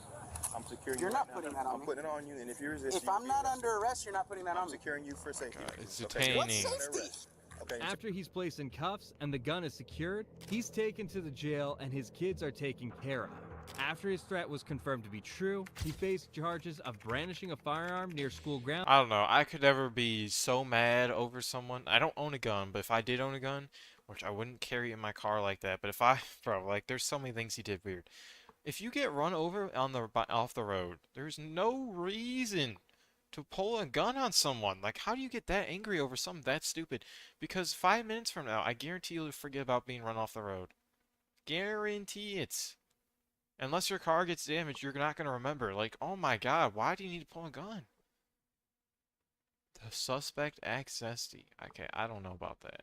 Yeah, no, he did lie about his name, by the way. He said Rosa, but what this says Rosa here, but he said his name was Vinny. Oh, whatever, it doesn't An matter. aggravated assault with a bond set at $5,000. On January 4th, 2024, officers responded to the scene of a school where a student violently attacked an elderly teacher. The unfolding events take place after the teacher caught the student smoking a part. After getting caught, the 16-year-old boy violently punched the woman in the head multiple times, which led to serious injuries. Here's what happened when the cops arrived. We're gonna start a squad here, okay, sure? Oh my god. The panicked student is taken into the office where he's questioned. Go. Alright, let's go over there. Whoa, man. Whoa, man. Stand up, stand up. Whoa. Alright, now you a little dizzy? Due to his erratic behavior, staff believe there may have been something other than marijuana in his cartridge, so he's treated like a victim. Did you take anything, smoke anything? He's treated like a victim. That's exactly what he wants you to think. Oh my god, they fell for it too. Oh my god. He's probably hyperventilating because he's actually nervous about what's about to happen. He's probably secretly like, oh my god, I'm actually gonna get arrested. Oh my god. Drink anything? I took a car. He said he took a hit or something in the I took a car. I ain't take no weed. Yeah, so did somebody give you something in the bathroom? Is he hurt? Yeah, well, I think he might have hit his head. He was banging his head against the glass. I think he ran over here and just started beating his head against this glass door. He's winging. Yeah, we're gonna need him over here. He said he just needs somebody to hug. It's hard to tell. Okay, dude, like, what? It's, dude, what the hell? Why are we treating him with that much respect? Bro, beat up a teacher and they're like, oh, he needs a hug. Like, what? It's Whether actually he's so freaking stupid. out due to the realization of what he's done or because of what he smoked. Yeah, I'm stuttering. Okay, alright. You starting to freak out a little bit? I still feel a little bit. It's going away a little bit. A little bit? Okay. Just calm it down. Calm down.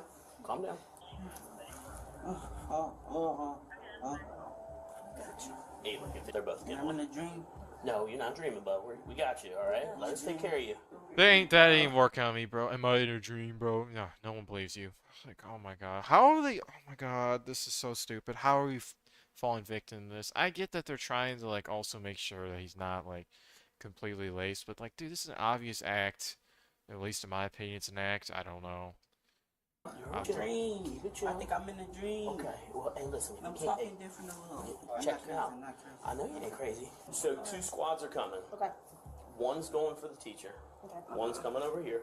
I was running fast and I was glitching. And you're glitching? You got anything in your pockets? Any glitchies in your pockets? Bro, oh my god, bro, there's no way. He thought that's... No, I guarantee he thought, oh my god, that is so, oh my god. I just don't have words. Like, that sounds so ridiculously stupid to say you're glitching in real life. Yeah, I lagged. Like, oh my god. The boy's mother arrives at the school, who is very concerned. Okay? Whatever it is in you, they can make flush it out behind you, okay? Hey, bud. Are you in the back? Go down to the hospital now with us? Okay, we'll let them know that if you'll just go to the front ER driveway. He was taken to the hospital, but it wasn't just him. The teacher was also taken to the hospital, where her skull cap had to be removed in order to prevent brain damage due to swelling. Since this is a recent event, the situation on the case is currently unknown. Oh. Okay, hello? Pokemon. Oh my god, what is... Wait, what? Hold on, first off, what is the next video? Why do I have Pokemon immediately play? What? Refresh. Schools are oh my god, supposed shut to up. be Okay, what's in my watch later? What's next in my watch later? I'm at 133. 133 out of 133? The deserved downfall of Pokemon? Okay. Anyways, that's completely off topic, bro. Okay. Yeah, that was a good video, by the way, but no, that last one, that pissed me off. When was this made? 11 months ago? I mean, I probably could figure that out, what the charges are, but I don't even know the guy's name, so that's the problem. But that's diabolical that they treated him like a victim. I think that's stupid. I get that he might have, like, potentially, like, took some drugs that are really bad, but, like, dude, that doesn't... Dude, you literally caused brain damage to an elderly lady, and they're treating him like a victim. Oh, no, poor you. Oh my god, he hit his head against the wall. Sounds like a mental episode, bro. Why are we treating him like a normal human that, like, you know, got hardcore drugs on him? Like, that's not...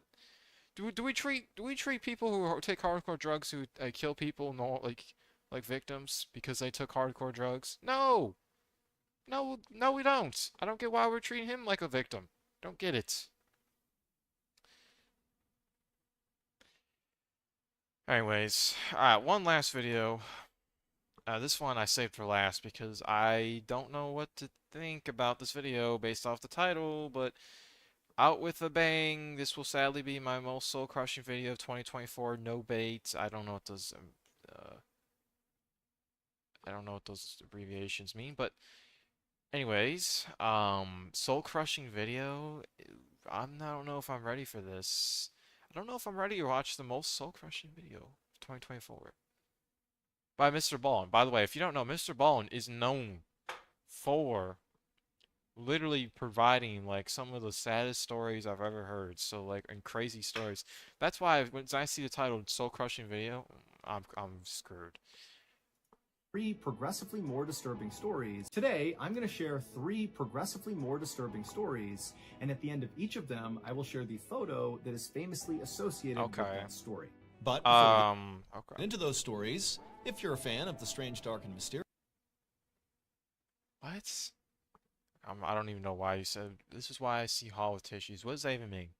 I have no idea what the context is for that at all. It makes no sense. I can't think of any reason why I'd say that. Anyways, whatever. Delivered in story format, then you've come to the right place because that's all we do, and we upload once a week. So, if that's of interest to you, please replace all of the like button toilet paper with duct tape. Also, please subscribe to our channel and turn on all notifications so you don't miss any... Street View. At 1 p.m. on November 2nd, 2020, an older man named Marcel Terray stood in his backyard hanging damp clothes on a clothesline. Marcel and his wife, 83-year-old Paulette Landru, lived on a quiet street in the small city of Anden, Belgium. And usually their days were filled with household chores, or visits from their kids. But over the last few months, Marcel had started to spend a lot more time taking care of his wife because she had recently been diagnosed with Alzheimer's disease. Alzheimer's disease is a type of dementia that causes memory loss and confusion. And so Paulette needed help remembering to eat or to take her medications on time. Okay, so actually, I didn't even know that Alzheimer's can literally make you forget to eat. Like, what? I knew that it was like can get severe where it's like, oh wow, you forget to like who people are around you and you forget where you are. But forgetting to eat, that's not even I'd never thought about that. Like now that I think about it, you could literally forget to like poop and pee and just fill up with a bunch of urine and die. In theory, I don't know if that's true because well, that's why it's confusing. How can you forget to eat if your body tells you like, hey, this is the sign you're hungry, like it rumbles your stomach, it sends, you know, messages to the brain like, hey, I'm hungry, right? Like how can you forget then? I don't know. I don't get it. Time, and sometimes she would just wander off without telling Marcel, and Marcel would have to go corral her and bring her back home. For Marcel, watching his wife struggle with this disease was absolutely heartbreaking, and so he did everything in his power to make her life as comfortable and happy as he possibly could. And so before he had come out to hang up the laundry, he had made sure to set his wife up in front of the TV with a nice lunch so she could eat and watch her favorite show. And so Marcel hung up the last piece of clothing and then picked up the empty laundry basket and headed back towards the house. When he went inside, he expected to see his wife still sitting on the couch watching TV, but she wasn't there anymore. Marcel immediately began calling out his wife's name, but she didn't call back. And then he searched the whole house and he couldn't find her. And so starting to panic, he went outside, he searched the outside of the house, she wasn't there. He even knocked on some neighbors' doors. But Okay, I just have to say, bro, the fact that he found the actual photo of the house, bro, oh my God. It's impressive. Like, dude, this guy does such in-depth research. It's crazy, bro.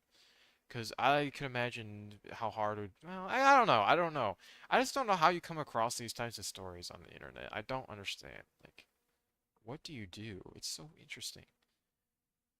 They hadn't seen her. And so at this point, Marcel was very scared, given the fact that his wife had Alzheimer's and could easily wander off and put herself in a very dangerous situation without even knowing. And so instead of waiting any longer to just hope she showed up again, he picked up the phone and he called the police. Less than an hour later, Marcel stood outside of his house looking at helicopters flying overhead, and he knew at least half a dozen officers were spread out around the neighborhood, knocking on neighbors' doors. There were canine units searching the surrounding area. This huge search, it was all for Paulette. Marcel was glad to see that clearly the police had taken the search very seriously, and so he was confident that they would find his wife and that hopefully she'd be okay. But the hours kept ticking by, and as the sun began to go down, there still was no sign of Paulette.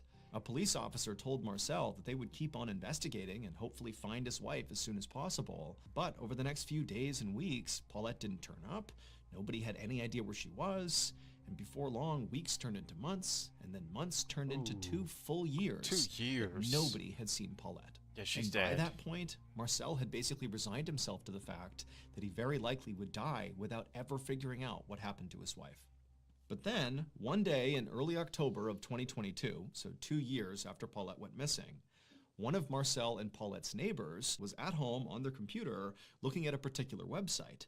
And as they were scrolling through this website, they happened upon an image that as soon as they saw it, they froze. Because this neighbor was very well aware of the fact that Paulette had gone missing and nobody had found her.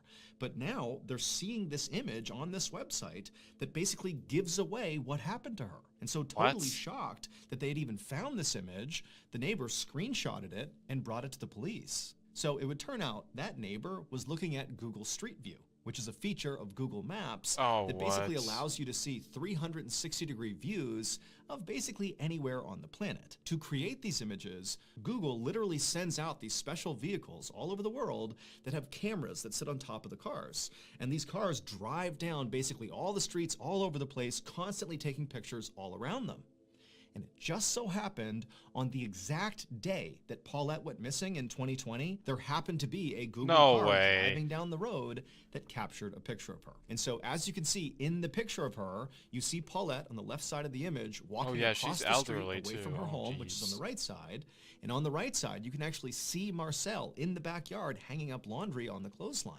And so the police, after getting this image, they basically followed the projected route Paulette was on, which is basically beelining straight across across the road, and they found that across the street was this steep hill that led down to this thick bramble bush. And inside of that bramble bush was Paulette. What? She was deceased. And so very likely, Paulette, in her confused state, walked straight across the street, as we see in the image, and then fell down that hill and got trapped at the bottom inside of that bramble bush and couldn't move. Wow. And so when that huge search for her was going on, very likely she was just trapped down there, but didn't understand what was going on, couldn't necessarily yell up to communicate with anybody, and so she stayed down there and died. And unfortunately, it would take 2 more full years and a random image on Google Street View before Marcel could find. You know what's like very sad about the image that I saw? Is the fact that the guy was literally hanging the clothes, and right so close to him was the woman walking away. I don't know, something about that just like is so disturbing to me, because it's like, dude, like he had no idea what was about to happen, and yet she was so close. I don't know. Only get the closure he needed. Wow. Thank you to BetterHelp for therapy. It also affects from therapy forms. All you have is a therapist. By the way, within a don't use couple- BetterHelp because apparently it's not great, so just saying. Excuse me. Back to the story.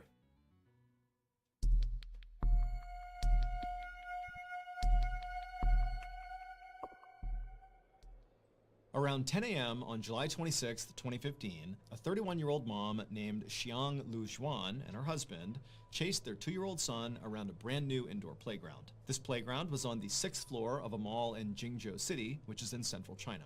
And so Xiang and her husband had come to this mall today just so their son could basically enjoy this playground. And currently, he was running around in circles and laughing hysterically. He thought it was great. Xiang caught up to her son and scooped him up and then placed him at the top of a slide. And he happily slid down to the bottom, and when he reached the bottom, Xiang was waiting for him, and the son, he just stopped and looked past her and pointed and started saying, "Ride, ride." And so Xiang, she turned around and she saw right behind them were these 2 escalators, one going up and one going down. And so Xiang realized her son clearly thought these escalators were maybe a part of this playground. And so he wanted to go use them. They were a fun attraction. And so Xiang smiled and took her son's hand and then told her husband they're going to go ride the ride, you know, the escalators. And then they began walking over. Once Xiang and her son actually reached the escalator, suddenly her son was not as keen to hop on board. He was nervous. But Xiang, who had ridden escalators many times before, you know, told her son it's totally safe, and she kind of coaxed him to do it, and eventually he stepped on right alongside her, holding her hand. Oh my God, I never even thought about the fact that the first time you ride escalators gotta be the most scary thing ever.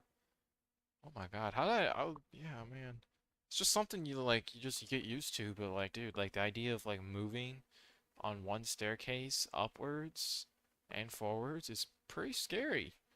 Not gonna lie, especially when you first step on, it's like, whoa, I'm moving. And about halfway up the escalator, when she was confident her son would be okay, Xiang turned around and looked up towards the top of the escalator, the 7th floor where they were going. And she saw 3 mall employees at the top of the escalator on the 7th floor where they were going. And they were clearly looking at Xiang with a very serious look on their faces, and they were gesturing at something towards the top of the escalator. It seemed like they could be warning her about something or simply pointing something out. She wasn't really sure. And so she looked up at them like, what's going on here? But the 3 mall employees just didn't do a good job communicating whatever was going on or whatever issue they were dealing with. And so as a result, Xiang and her son just continued riding up the escalator, and as they got closer and closer, these mall employees continued to gesture at something happening on the 7th floor just beyond the escalator, and Xiang still totally confused. And then finally, when Xiang and her son reached the top and stepped off, Xiang suddenly understood what these employees were referencing. What is it? But by now, it was too late. What? Moments later, Xiang's husband, who was still down below on the 6th floor at the playground, he heard the sound of his wife and son screaming over near the escalator. Bro, and so what? instinctively, he bolted over to the escalator. He didn't see his wife, didn't see his son, and he began going up the escalator when someone at the top screamed at him to stop and get off the escalator. And so he did, and right then a mall employee came running down the other side carrying his son, and this person handed the son over to Xiang's husband. Bro, what the heck? How does he get these images, bro? I mean, this is BuzzFeed's news. Oh, I guess that makes sense. And this employee, who clearly was completely shocked by whatever had happened up above, just shook their head. It would turn out, earlier that day, those mall employees who were at the top gesturing to Jiang, they had discovered a defect with the metal platform that sits right at the top of the escalator on the 7th floor. Basically, when you get off this escalator, it's the platform you step onto first. They had found there was something wrong with it. It wasn't stable. But instead of immediately blocking off the escalator to make sure nobody walked on it and then go get it repaired, these employees just kind of nonchalantly allowed the escalator to continue, stationed a couple of them at the top to make sure nobody... Okay, but how is it possible? Just because it's not stable, so what? Like, I don't get it. If it collapses, you just fall? Like, I don't get, what would happen if it collapsed? I don't get it. Used the escalator and then called for a repairman. But the repairman hadn't shown up and fixed this problem by the time Jiang and her son boarded the escalator. And these employees at the top knew there's this huge issue with the platform they're going to step on the second they get off, but they failed to communicate the danger to Jiang and her son as they were coming up. They just kind of broadly gesticulated that there was some issue up here. Why would they and not sort talk? of watch out for it, but Jiang had no idea. And so by the time she got to the top and stepped off the escalator onto that platform, well, the defect with the platform is that it caved in with any weight. And so she fell into the escalator with the teeth. Okay, I didn't even know that was a feature, bro. I didn't even... Oh, wow. Bro, look at these employees, bro. They were standing back. They weren't even, like... Oh, my God, bro. They weren't gonna, like, try to help him, like, grabbing or something. Bro, oh, my God. That's just stupid. They didn't even speak. From what it sounded like, the way you described it, they didn't even speak at all. That's stupid. The escalator was rotating, and as she was getting pulled in to her death, her final moment captured on video as she took her son and thrusted him to the employees, saving his life before she disappeared and died inside the inner workings of the escalator. Oh my God. Following Jiang's death, there was a full-scale investigation, and quickly there were massive safety failures identified on the part of the company who made the escalator and also on the mall itself. 2 people were ultimately arrested in connection with Jiang's death and these safety failures, and the mall reportedly offered to pay some settlement to Jiang's family. However, the details of that settlement have not been made public.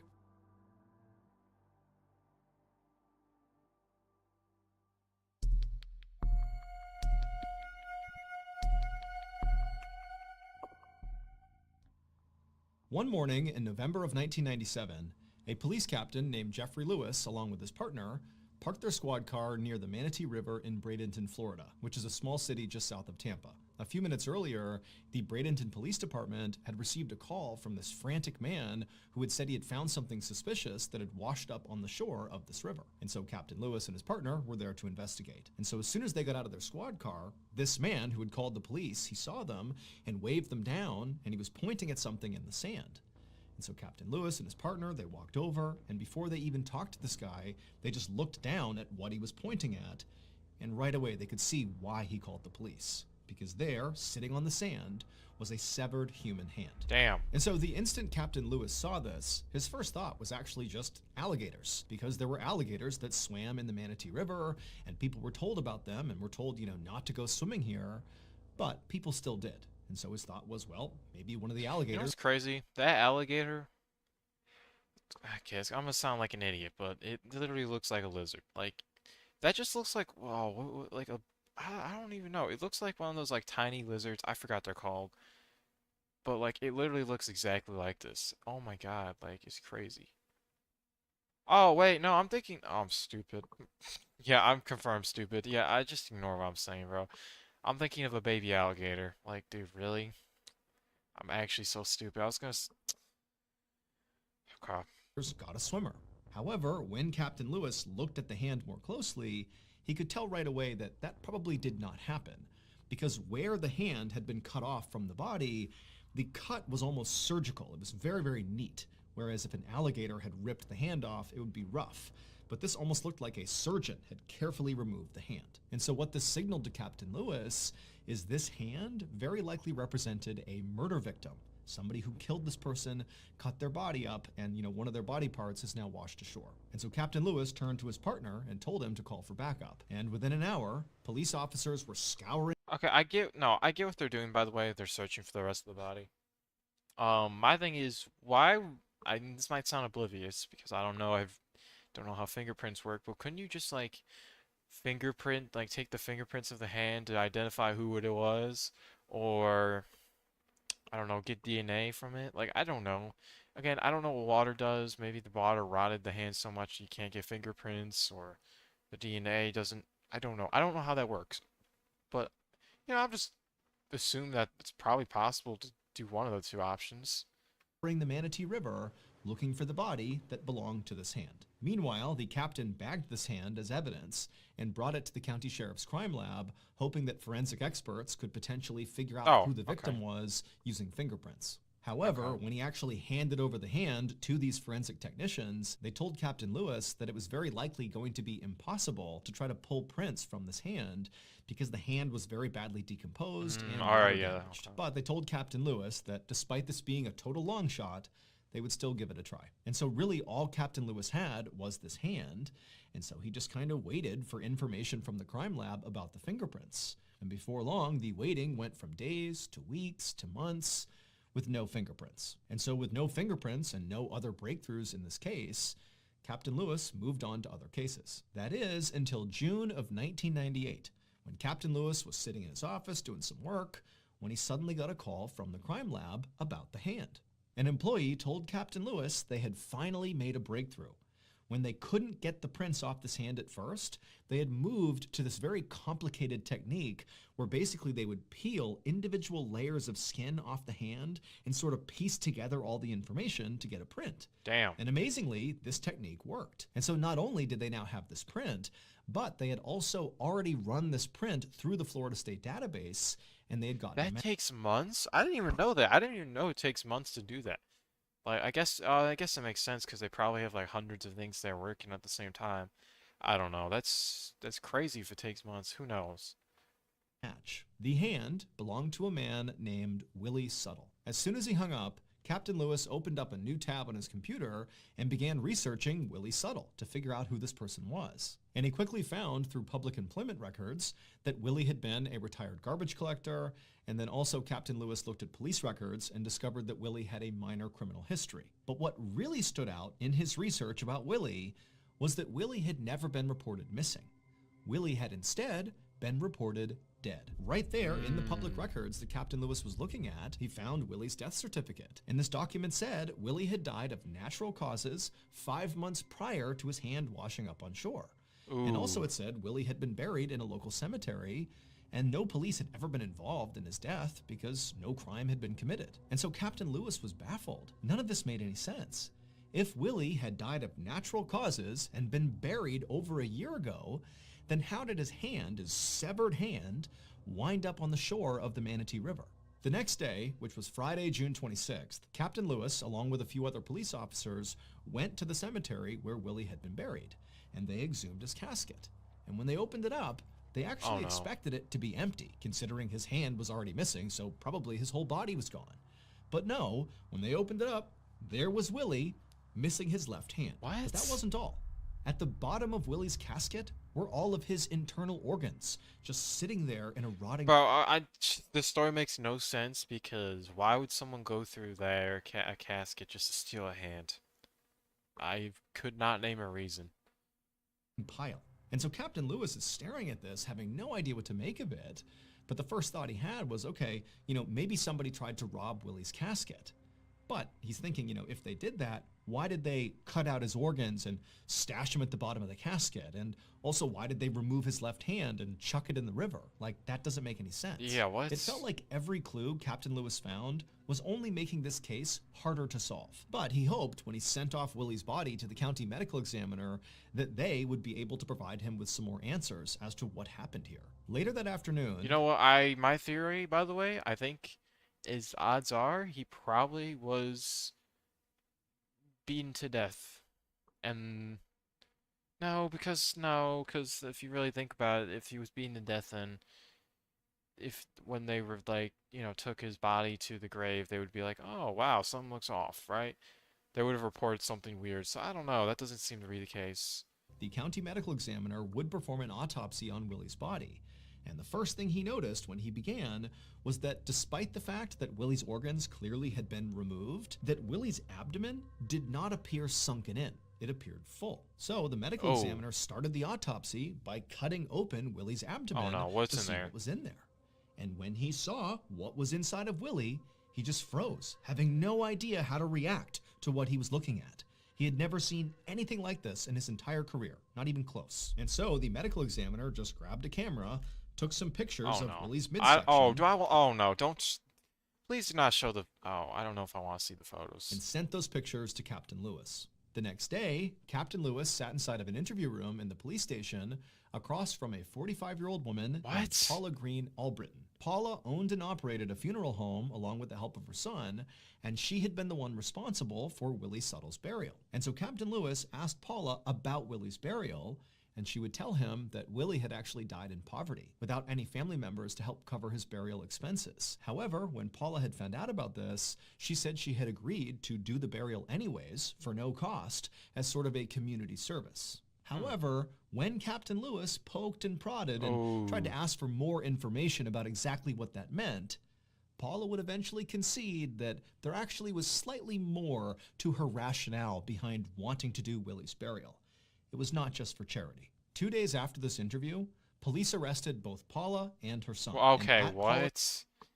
What? Oh my God, this is like so many twists and turns. How is she involved? How is this lady involved? I don't get it. Wait, did she? Oh, maybe she killed him. Oh my God, that would make so much sense. Paula's trial, the truth surrounding what happened to Willie finally came out. It would turn out Paula's funeral home business was really struggling, to the point where if she couldn't start generating some real money... Oh my God, so she killed someone to get them to bury the body at their funeral area? Their cemetery? Wow, that's... No way, I don't believe that for a second. Her business might go under, and she couldn't have that. And so Paula decided she would conduct a prosperity ritual to right her business. But to perform this prosperity ritual, Paula needed a body. And so along comes Willie Suttle, who's died in poverty and his family can't afford his funeral. And Paula says, don't worry, I'll take him on for free. But really what she needed was Willie's body. And once Paula and her son had possession of Willie's body, they began the ritual, which started with Paula's son carefully cutting off Willie's left hand, and then the two of them cut Willie's midsection open, removed all his internal organs, and then Paula got out all these voodoo dolls, and she wrote on pieces of paper the names of the other funeral homes, her competitors in the area, and she pinned these pieces of paper to each of these voodoo dolls, and then she took those voodoo dolls and jammed them inside of Willie's abdomen in the empty cavity they had created, and then they stitched him back up. And then she took Willie's body and his organs, and she chucked them into a cheap casket and had him buried. And then she also took the hand that her son had removed, she put it inside of a plastic bag, added some weight to it, and chucked it into the Manatee River. Paula believed this voodoo ritual would literally cause the owners of the other funeral homes, whose businesses she wrote down on the dolls and jammed inside of Willie's body, that this ritual would literally cause all of them to be struck down and killed, putting their businesses out of business, thereby leading to her business prospering once again.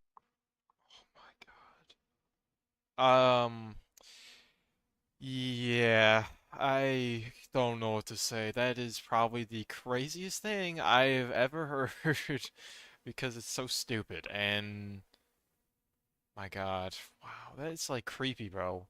Imagine, oh my God, just imagine being the guy who opened that body up and then found that, bro.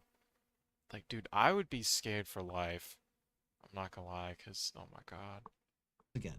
However, none of these things came to fruition. The ritual did not work the way Paula intended it to. Instead, the hand that she had thrown into the river ultimately washed ashore, and before long, the police figured out what Paula and her son had done.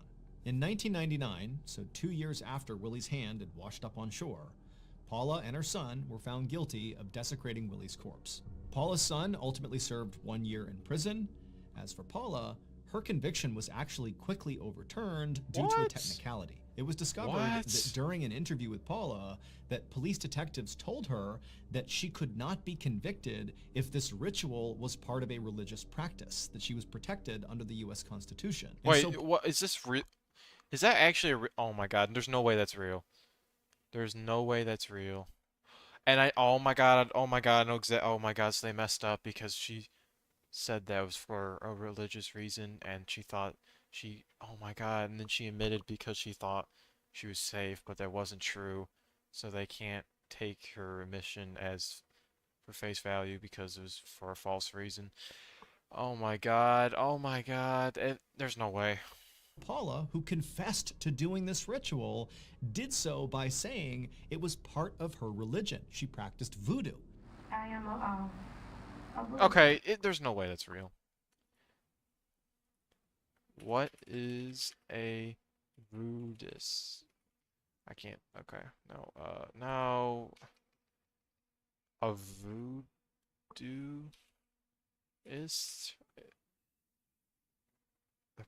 practice the religion which is combines African polytheism and ancestor worship with Catholicism. Beliefs and use of rituals to bring the possession of the devout by. Okay.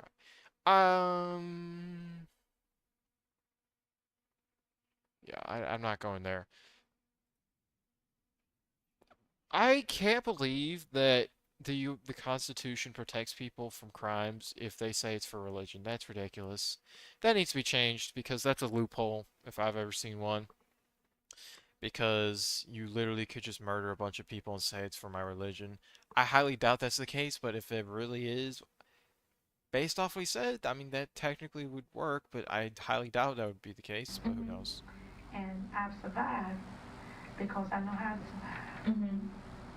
And that's a part of my religion. And so in court, that confession was ruled inadmissible. And so she Oh walked my free. God. Here is a photo of... Oh. What the hell? Oh my God. the 12 voodoo dolls found inside of Willie's body, with the notes Paula wrote cursing her competition still attached. I don't know why it had to be inside a body, but whatever, I guess. Are you the type of person who has binged basically all of my YouTube videos? I used to binge all his videos, and now I don't anymore. Highly recommend checking out his channel, because he's got a great channel. Honestly, it's like probably my top 3 best bingeable like channels, or just watching them while you do something else. I don't do that anymore, mainly because, well, I have to react to the videos, so yeah, but like, dude, this is crazy. That was a crazy video. What is the deal with the second story? They failed to communicate and she got crushed to death by the escalator. They were literally right in front of her. They both could speak. How's that even possible? That's exactly what I'm thinking. Okay, so that's 243 replies. I'm very curious what they're going to say. There's always stop buttons and escalators. A simple press one of those could have been avoided. I think the thing about that story that makes me so confused with that story is they literally, not only could they both grab both of them because there's 3 employees, there's literally, 6 hands for 2 people, so there's plenty of hands per people. That's 3 hands per person to grab. That sounds really weird, but you know what I mean. Not only that, but and also they were standing back, by the way. If you looked at the footage, they were standing away from the situation, which I kind of understand because they didn't want to fall in. But dude, come on, it's people's lives in hand. Like, dude, are you stupid? And the other thing is, yeah, like, based off the story, they didn't speak at all, which makes no sense. Why would you just gesture? Because if you're going up an escalator, you're not going to be able to understand what they're gesturing at. It's like, oh, what are you gesturing at? Huh? That doesn't even make sense. If you spoke and said, oh, get down, like, okay. I don't know. Okay, apparently there's a racist comment here, by the way.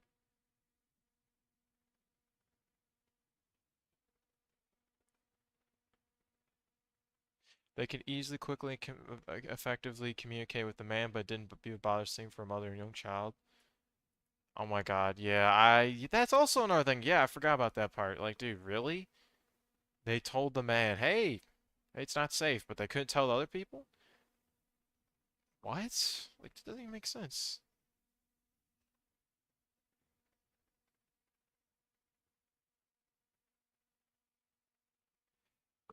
Alright, yeah, that's enough of this stream. Hopefully you enjoyed. If you did, make sure to like and subscribe. Thanks for watching. And yeah. Peace.